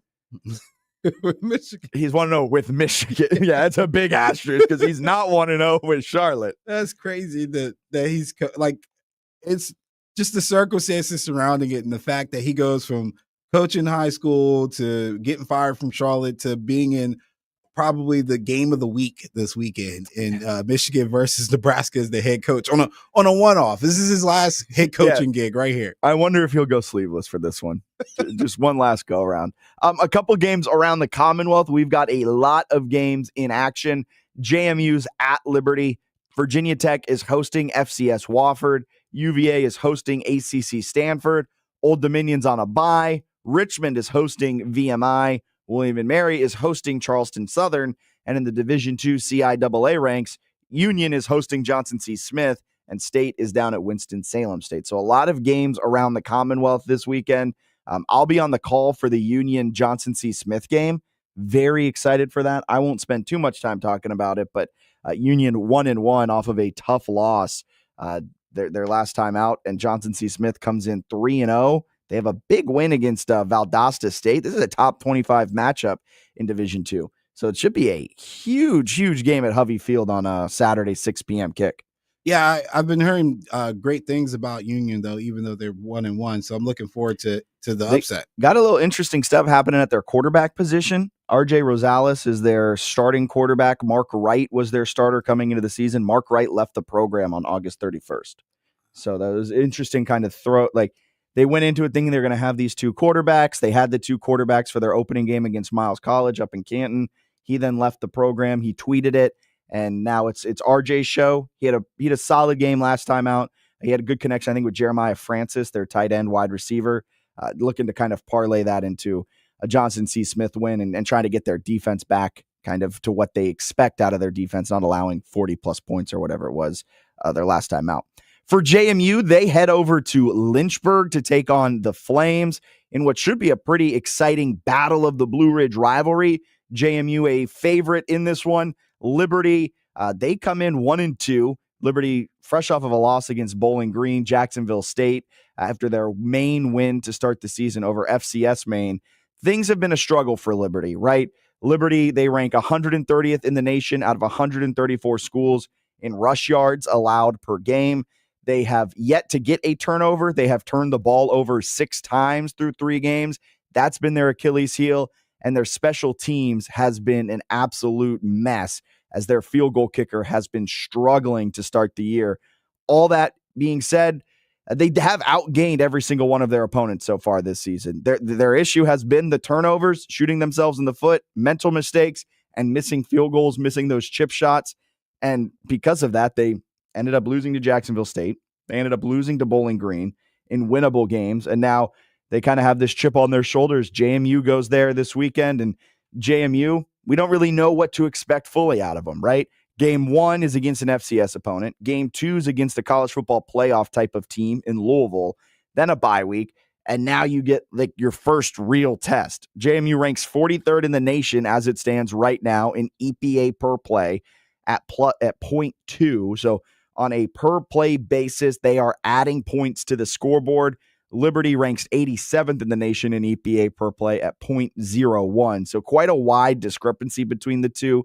Turnovers really impact your EPA because it's giving expected points added to the other team. It's kind of a big swing. But Liberty has been able to move the ball exceptionally well. They rank 59th in the country in yards per play at 1.02, where JMU averages just 0.3 yards per play. So Liberty does have the edge there. Should be a really fun game. I think JMU and Liberty play a very close one on ESPNU 3:30 p.m. in an exhilarating battle of the Blue Ridge, as it's the first game they're playing with that moniker over their name. So that one should be fun. Tech needs to blow out Wofford. Like, there's not a lot of analysis for that one, right? Like, you got to win by 50. I know this is random, but I was thinking about this. Should Virginia just mandate that the teams in the state have to play each other at least once, like North Carolina does? North Carolina does. Man, yeah, I would love that. I kind of wish they did, just because it makes it fun. Like JMU and Liberty to me is an intriguing matchup because I live in this state, right? Like it's one of those games where I'm gonna tune in and be curious. because of that. Like we'll always get UVA and Virginia Tech, but I like the idea that they're going to play one another. I like the idea of maybe like ODU playing the Liberty or even getting Virginia Tech ODU to keep going, things like that. I like that. Yeah. So I don't know. I was just random thought. I don't know what's going on with Liberty though. It's hard to stomp for my guy Jamie Chadwell when they keep losing these like layup games. Yeah, especially with all the money they have in their roster. Yeah, The NIL, it's definitely not an NIL thing. Yeah, it's disappointing for sure. But I like what JMU and Liberty have done, where they've signed the games through 2040. They'll be playing almost every year between now and 2040. I feel like sometimes that's fluff though. People don't actually finish those contracts. Yeah, no, there's probably going to be a buyout or two in there of what it is, but it depends on how the contracts are set up. Like Virginia Tech and JMU are set to play next year against each other. And some JMU fans, because of the firing and things of that sort, are like, well, is Virginia Tech even going to play it? Are they going to pay it out? Tech would have to pay $800,000 to JMU to like get that game off the schedule, which is a hefty sum of money. Tech's not doing that. So maybe that's how JMU and Liberty kind of figured it out going through 2040. I got a FOIA those game contracts. But where was I going with that? Oh, yeah.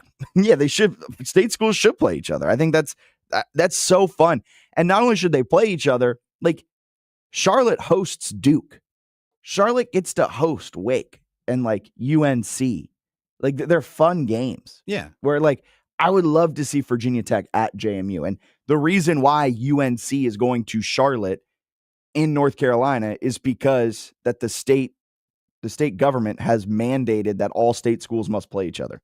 I think all states should do that. Yeah, I actually don't have a problem with it. It just randomly popped up in my head because I'm like, oh, we should do more of that. Yeah. UVA, they're playing host to Stanford. UVA's offense, the numbers are a little juiced up because of their William and Mary outburst, but they rank 52nd in the country right now in yards per play at 1.42. Stanford, on the other hand, ranks 109th out of like 134, 135 teams in yards per play. They average negative yards per play, negative 0.63 yards per play. That's not good. They rank 119th in the nation in success percentage, running a successful play negative 7.4% of the time. Like it's not good. Stanford, this is a game that Virginia should kind of flex their muscle, do what they did against Coastal. And you can build up a little resume here, although Stanford's not necessarily the most eye-catching game. You can build up a little bit of a resume with an ACC win. You weren't able to do it against NC State. You had the opportunity. You let it slip out of your hands. This is a game UVA needs to win and win comfortably if they want to secure themselves as maybe a feisty, middle-of-the-pack ACC team, which I think coming into the year, kind of the expectations. You want to win 7-8 games this year in the season as a whole and have a good ACC showing. Richmond playing host to VMI. That should be a great game in the homecoming. That isn't the homecoming as Bob Black has been describing it on all the promos. As they finally have their first home game this season, they opened up with 3 games on the road, going 1-2 in those. Spiders return home, playing host to VMI, and on that other sideline, former Richmond head coach Danny Rocco. So a little fun coaching matchup there. Although, the coaches, they don't play each other. It's all about the players on the field. About the players on the field. Just call back real quick to your UVA game, and then I'll talk about the Spiders. But it's a perfect trap spot too. So I'm going to be watching Virginia closely to see how they respond because they got Florida State next week. And these are the games where in years past, they've explicitly found a way to lose. Yeah, you say trap spot. To me, I agree normally. However, trap spot to me is for teams that are good, and UVA hasn't had but recent even success. if you're not good, you're right. Like They're you're college kids. Yeah, you're college kids. You're looking forward to that game against a top 10 team next week. We've smoked pretty much all our other inferior opponents. Stanford's not that good. Like this is definitely a game where somebody like Virginia, who has aspirations to upset a Florida State, could look ahead. So I'll keep my eye on it. I would like to see just a clean game, no early struggles and no self-inflicted wounds. VMI versus Richmond is going to be interesting as well. I love watching Richmond's defense. Richmond's defense is good. They were solid against UNC. Yeah. And I like the trench work that they do too. I mean, Coach Huseman is a big lover of offensive linemen, so I feel like we see eye to eye there. I love the trenches, and I as a program, I've always thought the Spiders have been solid with their interior defensive line and their offensive linemen consistently throughout my time, even before I started working here. They've always had good guys there. Worth noting for UVA, Cam Robinson, their star linebacker, is back for this game. He is expected to play after missing the first 3 games with an injury. So that is a huge addition to the UVA defense for going into this ACC opener. So Cam Robinson expected to be back full go for UVA this weekend against Stanford. All right, let's get a break in here. We'll step aside, be back. Some more college football marquee matchups. And Pat Jaggers will be joining at 9:30 from the Motor Racing Network to preview this weekend's NASCAR Cup Series playoff race. That's all coming up on Fitz the Bill. Traffic reports on 106.1 ESPN Richmond, brought to you by Herman Allen Plumbing, Heating, and Cooling, a premier Lennox dealer. Online at hermanallenplumbing.com. Constipation with belly pain that keeps coming back and back and back. If your symptoms keep coming back, talk to your doctor. It could be irritable bowel syndrome with constipation or IBS-C. Linzess could help you get ahead of it. Linzess linaclotide is a prescription medicine that treats IBS-C in adults. It's not a laxative. It's a once-daily pill that helps you get ahead of your symptoms. It's proven to help you have more frequent and complete bowel movements and helps relieve overall abdominal symptoms, belly pain, discomfort, and bloating. These symptoms were studied in combination, not individually. Do not give Linzess to children less than 2. It may harm them. Do not take Linzess if you have a bowel blockage. Get immediate help if you develop unusual or severe stomach pain, especially with bloody or black stools. The most common side effect is diarrhea, sometimes severe. If it's severe, stop taking Linzess and call your doctor right away. Other side effects include gas, stomach area pain, and swelling. Talk to your doctor and say yes to Linzess. Learn more at linzess.com or call 1-800-LINZESS. Cooler fall temperatures are coming, and that means perfect weather for a round of golf at Queenfield Golf Club. Queenfield is a beautifully secluded 18-hole course just a few minutes east of Mechanicsville that offers a spacious driving range, practice greens and bunkers, and professionally maintained golf course. Take the afternoon off or schedule your tee time today by calling 804-769-8838 or reserve your spot online at queenfieldgolf.com. Queenfield Golf Club, RVA's best kept secret. The post-career day press conference, brought to you by Progressive. Anthony, can you tell us what happened during career day? I'm a biomedical researcher. The kids just weren't impressed. How did you feel when your son called in the backup? Embarrassed, and I knew it would be a fireman. It's always a fireman. It's cliche, but a crowd favorite. He had an axe and everything. I can't compete with that. And will the fireman be helping your son with his science fair project? Hope not. I'm literally a scientist. Like it or not, sometimes you need a backup. That's why there's Progressive to protect your home and auto. Progressive Casualty Insurance Company affiliates and other insurers. Not available in all states or situations.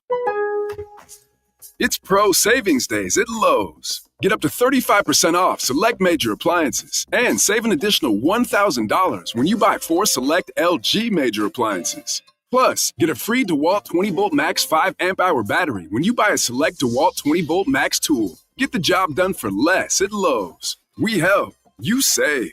Valid through 9/26. Selection varies by location. While supplies last. See associate or Lowe's.com for more details and qualifying items. Allianz Amphitheater in Riverfront at ESPN. Welcome Steve Martin and Martin Short. Saturday, September 20th. Good evening, everyone. I'm Steve Martin. We're so excited. What a thrill it is for us. Tickets on sale now. Weird Al Yankovic, September 22nd. Well, don't you know that other kids are starving in Japan, so eat it. Tickets are on sale now. Tickets are on sale now at livenation.com. Part of the Virginia Credit Union Concert Series. Click on espnrichmond.com for more Live Nation concert information. 1061 ESPN in your pocket. Download the app for on-demand shows, live updates, podcasts, and sports takes hotter than a game-winning drive. Your team, your way. Get it now.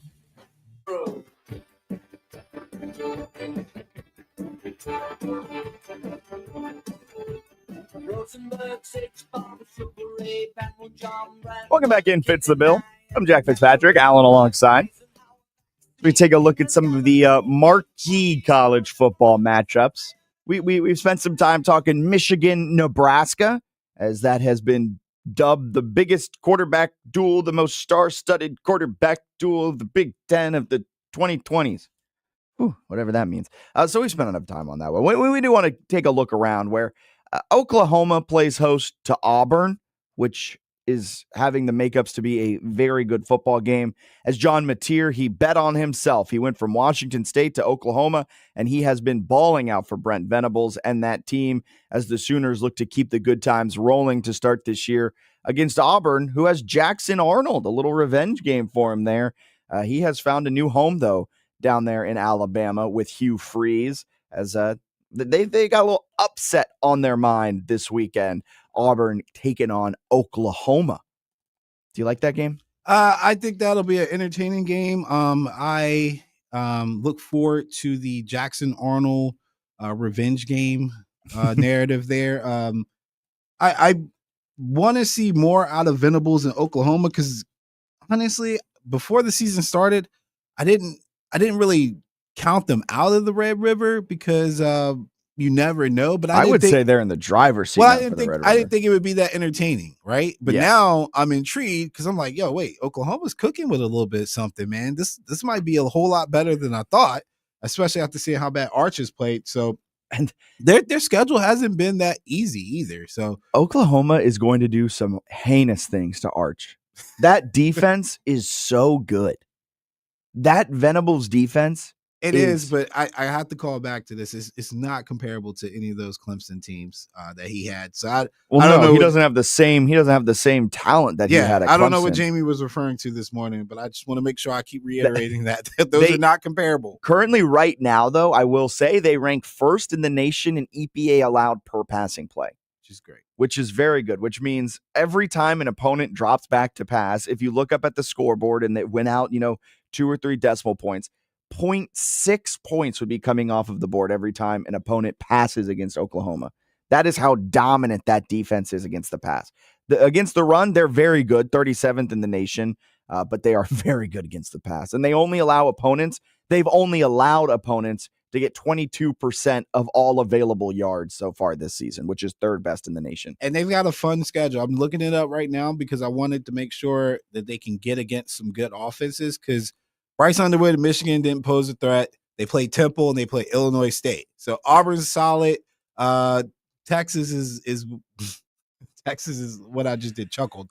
But you're gonna get Sellers in there against South Carolina. You're gonna get Lane Kiffin in there. You're gonna get Heupel in Tennessee. You're gonna get DeBoer in Alabama. You're gonna get Missouri, and you're gonna get Brian Kelly, who has a great defense. Don't talk about his offense. So they've got a tough schedule. That's the first question you're gonna ask. That's it. All right, Brian. We talked about Florida's schedule. This isn't easy either. Those are all top 25 teams, pretty much except for Kent State. Left on their schedule. So that's going to be telling if they can come through this with more wins than losses. Man, it's like you knew what team was next on my list I wanted to talk about. Who, Florida? Florida. Well, it's nothing to talk about. Against Miami. Does Miami win by 25 or 35? That's the question that it boils down to. Depends on how many interceptions Lagway throws. Man, he's coming on, 4 interception performance last time out in that loss against LSU, or was it 5 interceptions? It was too many. At some point as a defense, you just get tired, man. Stop throwing me the football, man. We're on the field 60% of the time, and we're holding opponents to 20 points on short fields, and you can't get us at least 21, man. Man, that Florida defense, though, too, they've been tested. They have been put in a lot of bad spots, and they have played it pretty darn well. They play the pass fine, but they are stout against the run. You do not run against Florida so far to start this season. They have been exceptionally stout against the run. And for Miami, they have passed it a little bit better than they've ran it. Carson Beck has a ton of options. Malachi Toney, their freshman slot receiver, has been electric to start the season. So Miami might lean on that passing game a little bit more because that is the weakness of Florida's defense. But, Florida's going to have their hands full on offense. They are bad throwing the football. Miami's got Florida State after this off of a bye week, so they don't even have to worry about looking ahead. They just got to take care of this one and rest up. And they will take care of this. See, that's how you make a schedule, though, right? You have your two. Yes, they have rivals. They've got an administration that likes Mario Cristobal, that wants to see him succeed. Florida's administration goes, we never liked you, Billy, and we're going to make sure you know it, and we are going to give you the schedule that was made by Satan himself. Still doesn't. I'm shocked they even gave Billy Napier bye weeks. I'm shocked they didn't write a petition to the NCAA and go, do we really have to take 2 weeks off this season? We'd love to play. I'm going to Google who, because they make them way in advance, but I'm going to Google who thought this would be a good idea. You know what would have been funny? Who was the coach before Billy Napier? Was it Dan Mullen? It was Mullen, yeah. Yeah, Mullen knew he was about to get fired. And he was like, all right, guys, let's just sign the worst contracts for 4 years from now to set up my my successor in the worst way possible. I think that's what he did. That's my conspiracy I thought Mullen theory. was going to go to the league. I thought that's what he wanted because he got tired of recruiting. But then NIL came about and he doesn't really have to recruit. He just has to sign checks. So I guess he's back. And he's back, and now Virginia Tech fans want him. I don't think it would work for him out here, man. I don't think so either. Bankroll's not big enough. Bankroll's not big enough. You're probably going to be offering similar amounts. You would have to offer a lot of money because I think Reggie brought this up when he called in a couple days ago. It takes a lot to bring a kid to Blacksburg. It does. Like, same with Harrisonburg, Lynchburg. Not as much Charlottesville, but like, takes a lot of money to bring him out over there where there's not much happening off the campus. And I don't know if Dan Mullen would succeed there. I think they need a blue blood, blue collar type of guy that knows how to build a program. And we'll keep talking about that so much until they hire a coach, which probably won't be for another 6 months once the season wraps. Or, I mean, maybe not 6 months. 4 months? Still a long time from now. There'll be a long coaching search. All right, let's get a break in here. We'll step aside. Pat Jaggers from the Motor Racing Network. He's joining us on the other side of the break to preview the upcoming NASCAR Cup Series playoff race this weekend. So stay with us. Pat Jaggers on the other side. We all hear the radio ads about the IRS. They tell you to be afraid, to be scared, and they try to frighten you into calling. I'm not here to do that. Tax Relief Advocates is different. TRA is here to tell you that if you owe money to the IRS, whether it's $5,000, $50,000, or $500,000, we have a solution. It doesn't matter if you're sitting in your car, at work, or with your kids. No matter where you are, call now. 800-575-1783. Don't lose hope. TRA can eliminate or reduce what you owe to the IRS. Generous programs are now available that can give you a fresh start. Our passion is taxes and helping individuals fix their IRS problems. We have over 1,000 5-star reviews on Google and an A+ with the Better Business Bureau. You don't need to be afraid of the IRS any longer. End your tax nightmare today by visiting us online at TRA.com or call 800-575-1783. That's 800-575-1783. Tax Relief Advocates. Real solutions for real people. Must qualify for enrollment. Results may vary. Are you suffering from a sports injury, chronic pain, or something that just plain hurts? Ortho Virginia can help get you on the road to recovery. As the state's largest provider of orthopedic care, Ortho Virginia's team of specialists offers surgical and non-surgical treatment options. With 12 offices conveniently located in the Richmond area, visit orthovirginia.com or call 804-915-1910 to discover why at Ortho Virginia, stronger starts here. Hey, this is Jack Fitzpatrick. If you've ever been in a car accident, there's one place to call, Schilling and Esposito. I know them personally. I know their work ethic. They focus on their clients and their big dog obsession with getting the most compensation for their client. Heck, they even give you their cell phone numbers. Call them today at 804-320-0950 and put their entire team to work for you. 804-320-0950. Schilling and Esposito. Looking for the perfect golf course? Check out RVA's best kept secret, Queenfield Golf Club, just a few minutes past Mechanicsville. Reserve your tee time today at queenfieldgolf.com. Game on, Richmond. Crank up 106.1 ESPN for live play-by-play, blistering hot takes, and nonstop action. Your ticket to the hype. Stay dialed in.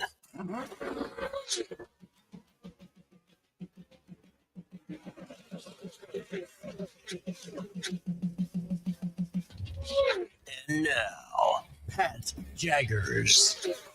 Pat Jaggers from the Motor Racing Network joining us this morning on Fitz the Bill as the NASCAR Cup Series playoffs heads up to Loudon for their New Hampshire race in the, final race of this round as they get, first race of the round of 12 here in the NASCAR Cup Series playoffs. Pat, before we get into that, how are we feeling about Indiana Jones? How are we feeling about the Colts 2-0 and Daniel Jones finding the fountain of youth? There's plenty of times for them to mess it up. Spoken like a Colts fan. Yeah, I mean, honestly, and then that's just me being very cynical.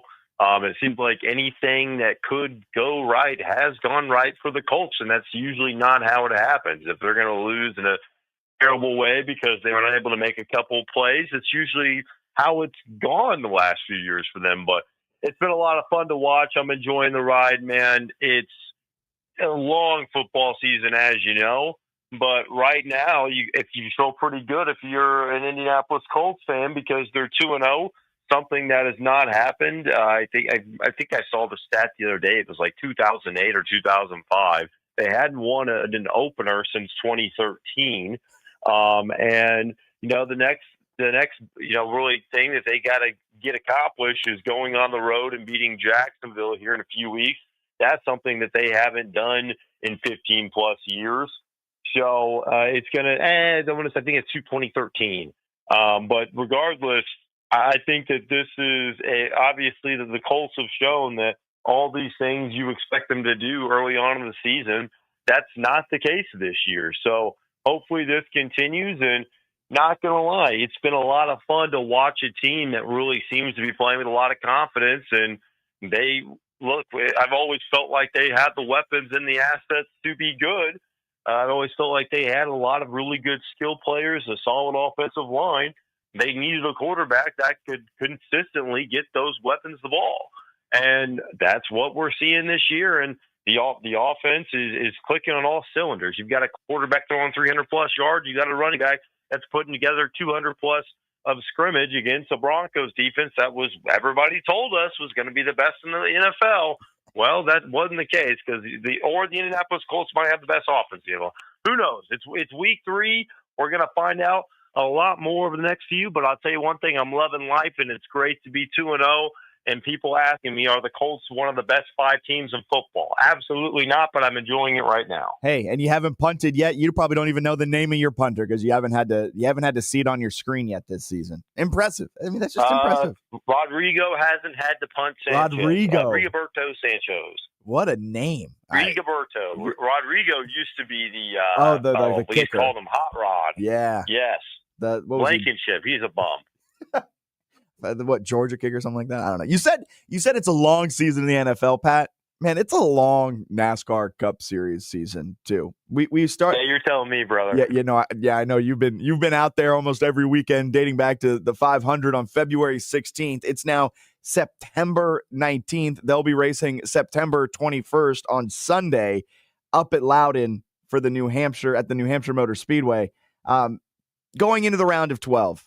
How did you see the round of 16 play out? Are you shocked with who has made it to the 12, or is this the 12 best drivers that we're going forward with now?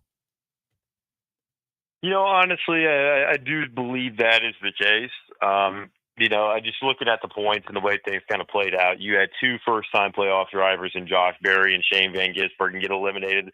That's pretty status quo. That typically happens where you have guys making their first appearance get eliminated. So I wasn't really shocked there.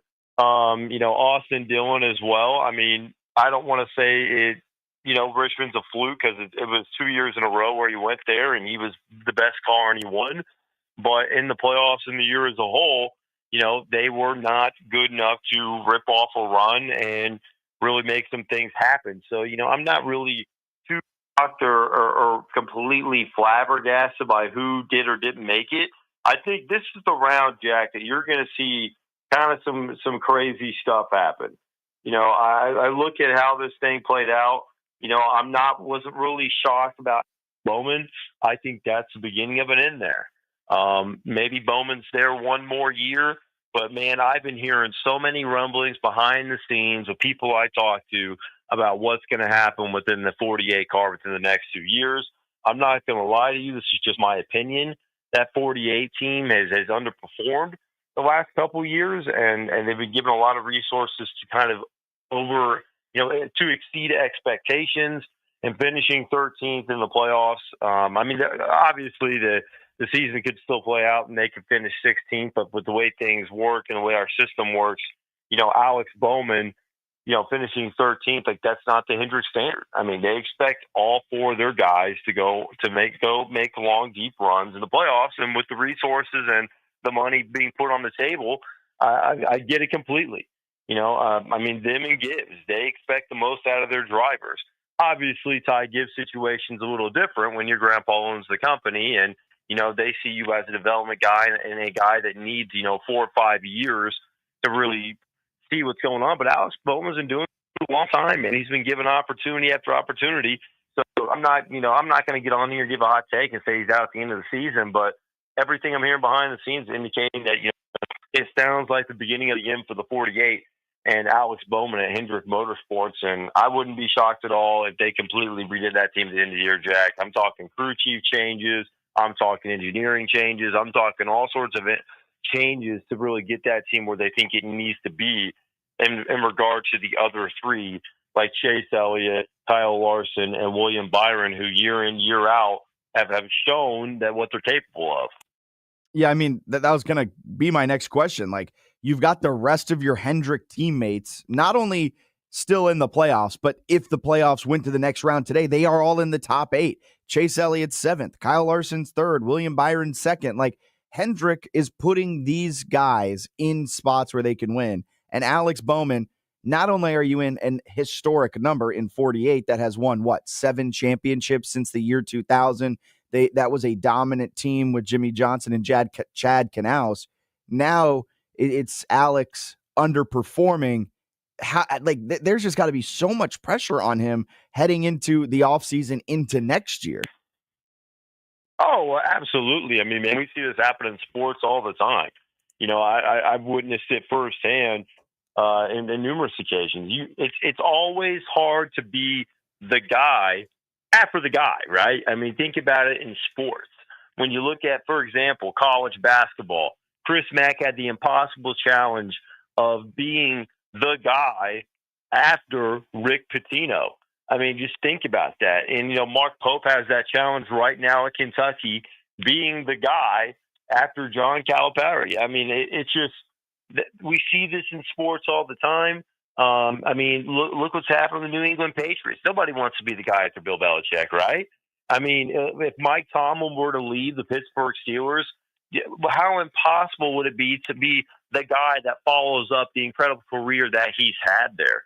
It's unfair, but that's a reality of the situation. And more times than not, Jack, we see these guys fail. I mean, John Shire at Duke has done a fantastic job replacing Coach K, being the guy, yes, replacing Coach K, being the guy after the guy, having a Final Four appearance already. I definitely didn't have that on the docket, but the resources and the things that they have given that young man to allow him to do so, that's been the case, and that's the expectation. When you are given certain resources, it doesn't matter where you're at. It could be NASCAR, it could be basketball, it could be football, especially where your program already has an advantage over everybody else. You are expected to perform. And that's what we're seeing right now with Alex Bowman. And I hope that makes sense to the listener. It's always easier to use other examples in sports as an analogy to kind of display, the strengths and dominance of Hendrick Motorsports. I just think that it's really hard to explain that without giving a solid example of the resources and the assets that Hendrick Motorsports has over the other teams. And I really do think of it as, okay, Alex, like you said, you had to replace Jimmy Johnson. I get it. That's a tough task. But at the end of the day, they're giving you every resource to succeed, and you're not. And the same thing with crew chief Blake Harris. You've got to fill in for Chad Knaus, one of the greatest crew chiefs of all time. And that's a tough ask, but you're underperforming. It'd be one thing if you were consistent and really, just living up to expectations of some sort, the bottom line expectations, but they're not currently. And that's the reality of the situation. And now looking at the race this weekend in New Hampshire, how do you see this one shaking out? Denny Hamlin leads the points right now. He's number 1 in the playoffs. That doesn't matter. That really doesn't mean much up until the very last race. But Denny has been really solid for the entirety of the season. How do you see New Hampshire playing out? Well, I'll tell you one thing, man. This track is Joe Gibbs Racing best track, but just overall. If you look at the last 13 events at New Hampshire Motor Speedway, a Joe Gibbs Racing driver has finished in the top 2. That's the longest streak ever, and is the longest streak of any track in NASCAR. So a pretty insane stat. And also, when you think about New Hampshire, there's one guy that comes to mind. It's Christopher Bell. This is his best track. He's won 2 of the last 3 at the Magic Mile. And Christopher Bell, man, he's coming off a ton of momentum at Bristol Motor Speedway. We saw this happen during the season. When this team is clicking on all cylinders, they're pretty tough to beat, man. And Jack, we talk about this year in, year out with the playoffs. It's about getting hot at the right time. The Toyotas are right now exceeding everybody else in terms of expectations, performance. It's crazy what we're seeing. But, Jack, I'd be lying to you if I told you. You mentioned Denny Hamlin. I wouldn't be shocked if he won this weekend. But right now it's Christopher Bell. You circle that name, and you go from there. And then you look at the other JGR drivers, man, just based off the stat I gave you. And looking at the playoffs, a Toyota driver has won all 3 of these races. You know, I don't know what's going on with Chevrolet, Jack, but right now they have 2 top 5s in the playoffs. 2. We're not talking about a team. We're talking about a manufacturer. Chevrolet has 2 top 5s in the playoffs right now, which is an insane thing to say when you think about how good Kyle Larson and William Byron and some of these other guys have been at these other tracks. It's insane to think about. Yeah, not a good time to lose your footing. No, and it's been really weird to say the least. But I'll tell you, man. Like right now in the playoffs, Jack, if you were to ask me, the question was who I like in New Hampshire. It's the Toyotas. You start with Christopher Bell. You go Denny Hamlin. Then you look at Chase Briscoe. I don't like Tyler Reddick. I think that team's a little dysfunctional right now, but I wouldn't be shocked if Bubba Wallace, I don't think he's going to win this race, Jack, but I like where that team's at. They're consistent. They're putting up results. I wouldn't mind taking a prop bet on Bubba Wallace this week if you can get him good value of like a Kyle Larson or somebody like that, right? How I felt about Kyle. We talked about him last week. They've been in the funk since the Indy 500.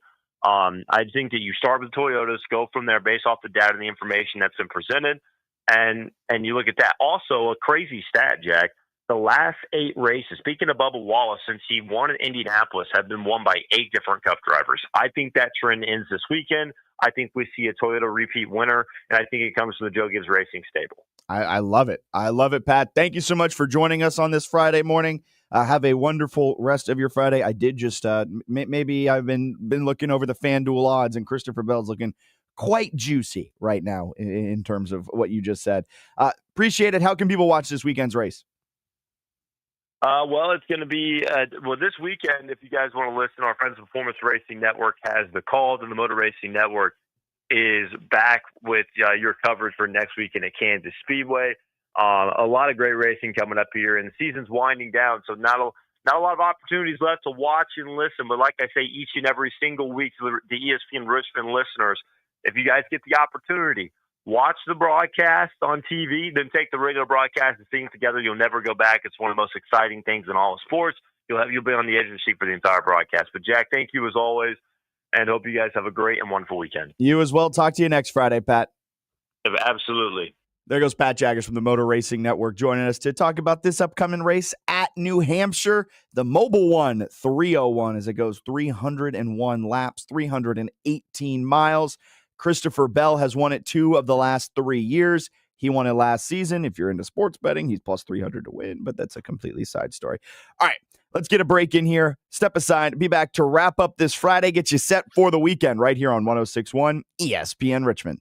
Soccer in RVA is winding down with just a few games left this season. Make your plans now to catch the next Richmond Kickers home game Wednesday, September 17th versus Portland Hearts of Pipe. Tune in to hear ESPN Richmond live as we count down to this nationally televised game on RVA Community Night at City Stadium. Then it's on to a Saturday night showdown September 20th versus Charlotte Independence. Reserve your tickets today at richmondkickers.com. And don't forget, at Kickers games, dogs are always welcome. We all hear the radio ads about the IRS. They tell you to be afraid, to be scared, and they try to frighten you into calling. I'm not here to do that. Tax Relief Advocates is different. TRA is here to tell you that if you owe money to the IRS, whether it's $5,000, $50,000, or $500,000, we have a solution. It doesn't matter if you're sitting in your car, at work, or with your kids. No matter where you are, call now. 800-575-1783. Don't lose hope. TRA can eliminate or reduce what you owe to the IRS. Generous programs are now available that can give you a fresh start. Our passion is taxes and helping individuals fix their IRS problems. We have over 1,000 five-star reviews on Google and an A+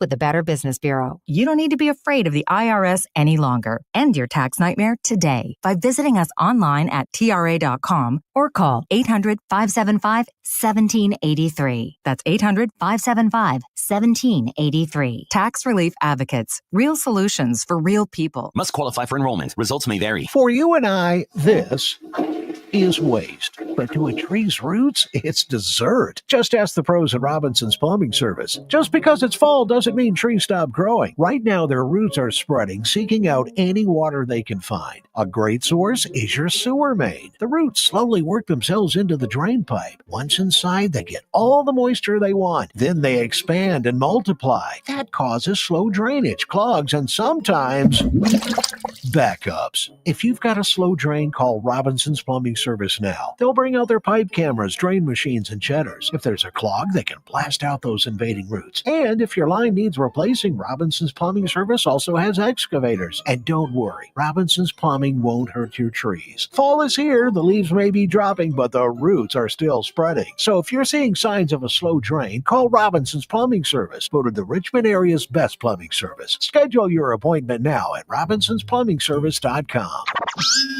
Stats optional. Opinions guaranteed. Matt Josephs brings you Border to Border, 3 to 4 on 106.1 ESPN Richmond, where Richmond talks sports.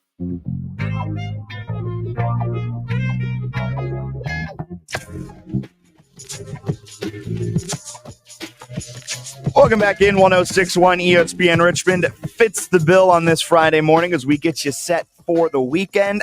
As a little reminder, coming up between the hours of 4 and 5 p.m. later on today, if you tune into 106.1 ESPN Richmond with Matt Josephs, his special edition of Border to Border on this Friday, he will be giving away a set of 4 tickets to this Saturday's Spiders game as they host VMI over there at Robins Stadium.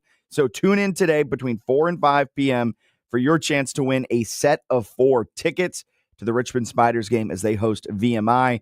Alan, are you excited to make it down to Thomas Dale today as they play host to Glen Allen? Oh, yeah. I can't wait, man. Another cross counties trip.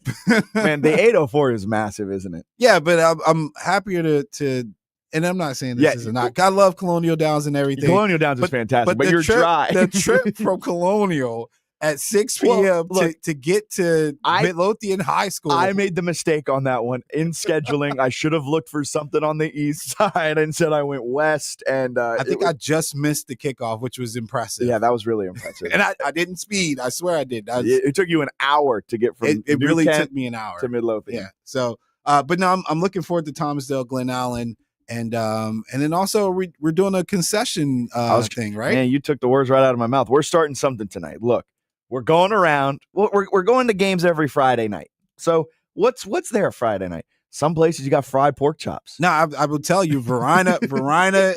If you're listening and you're a Verina fan or athlete, this is all because of you in Holland Springs. It's 100%. We had a fish fry at Holland Springs. We had a pork chop sandwich at Verina, and we did not partake in any. We did not partake. And then at Midlothian, we smelled the burgers they were cooking, and they were so good. So I thought, you know what we should do?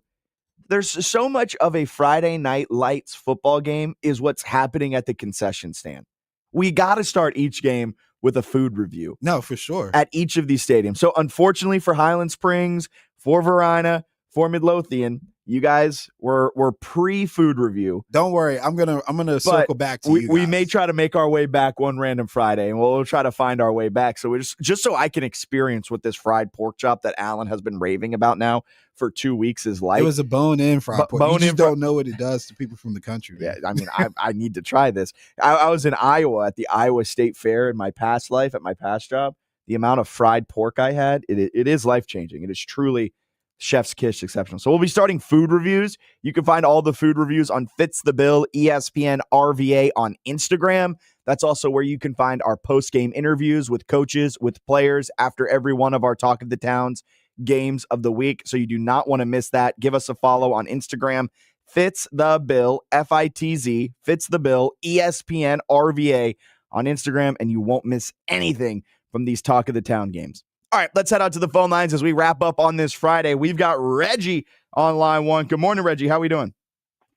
I tell you, you guys do a great interview. I follow you. Great with the young men and the coaches. A great job.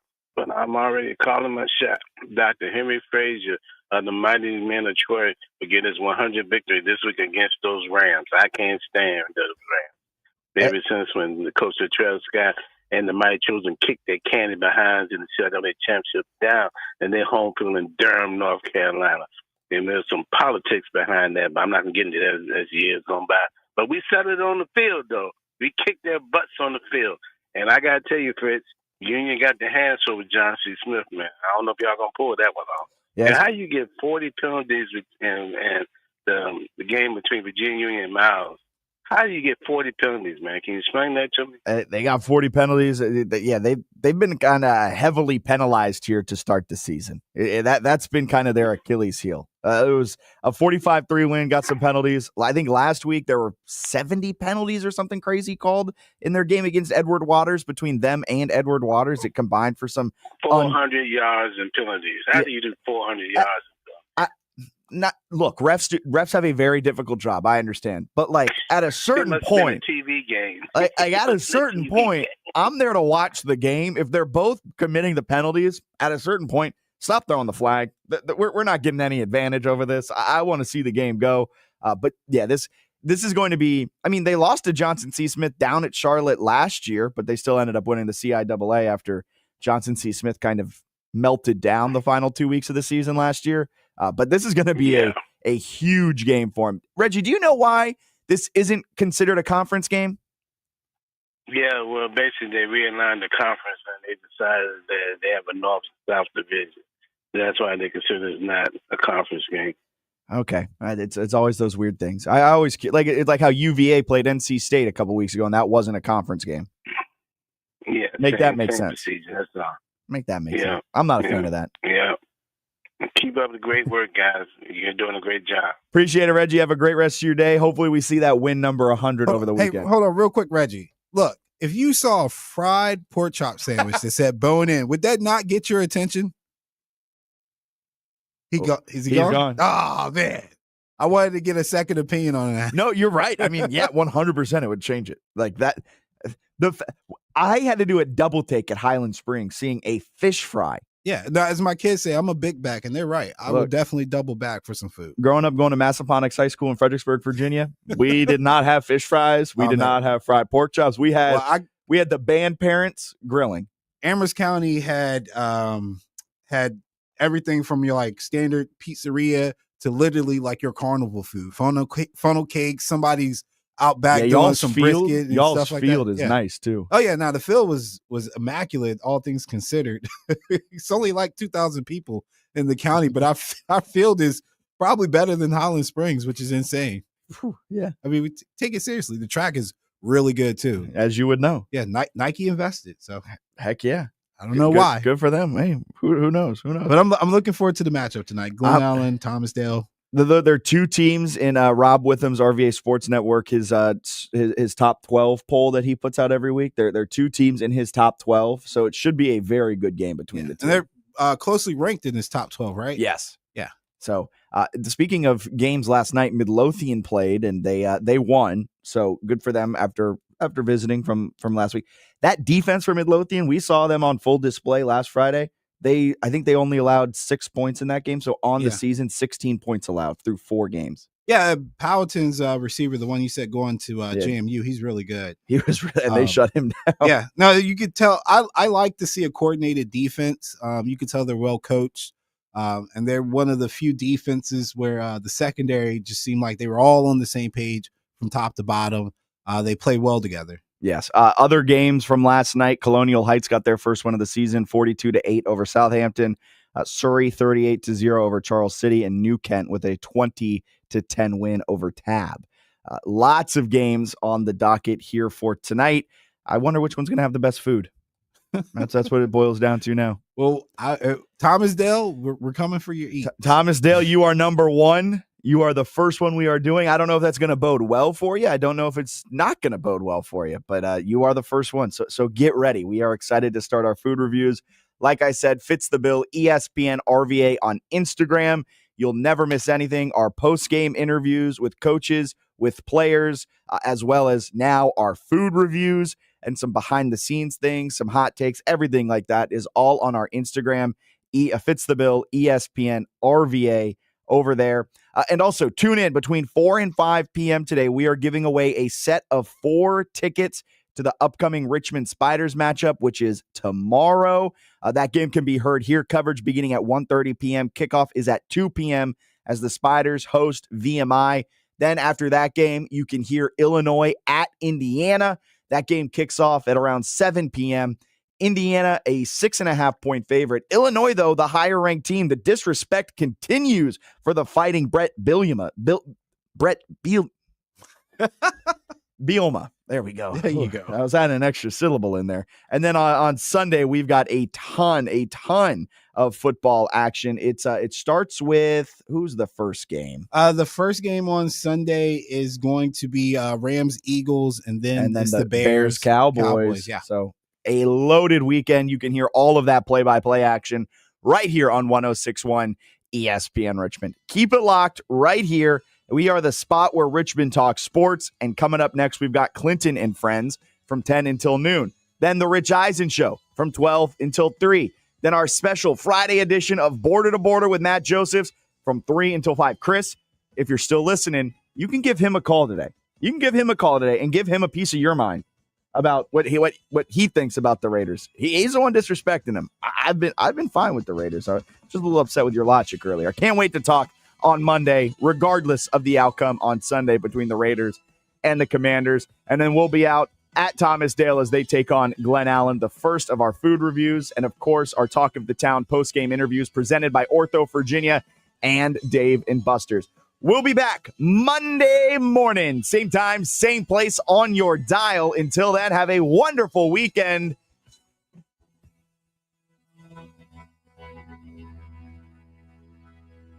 From the ESPN studio, presented by Ortho Virginia.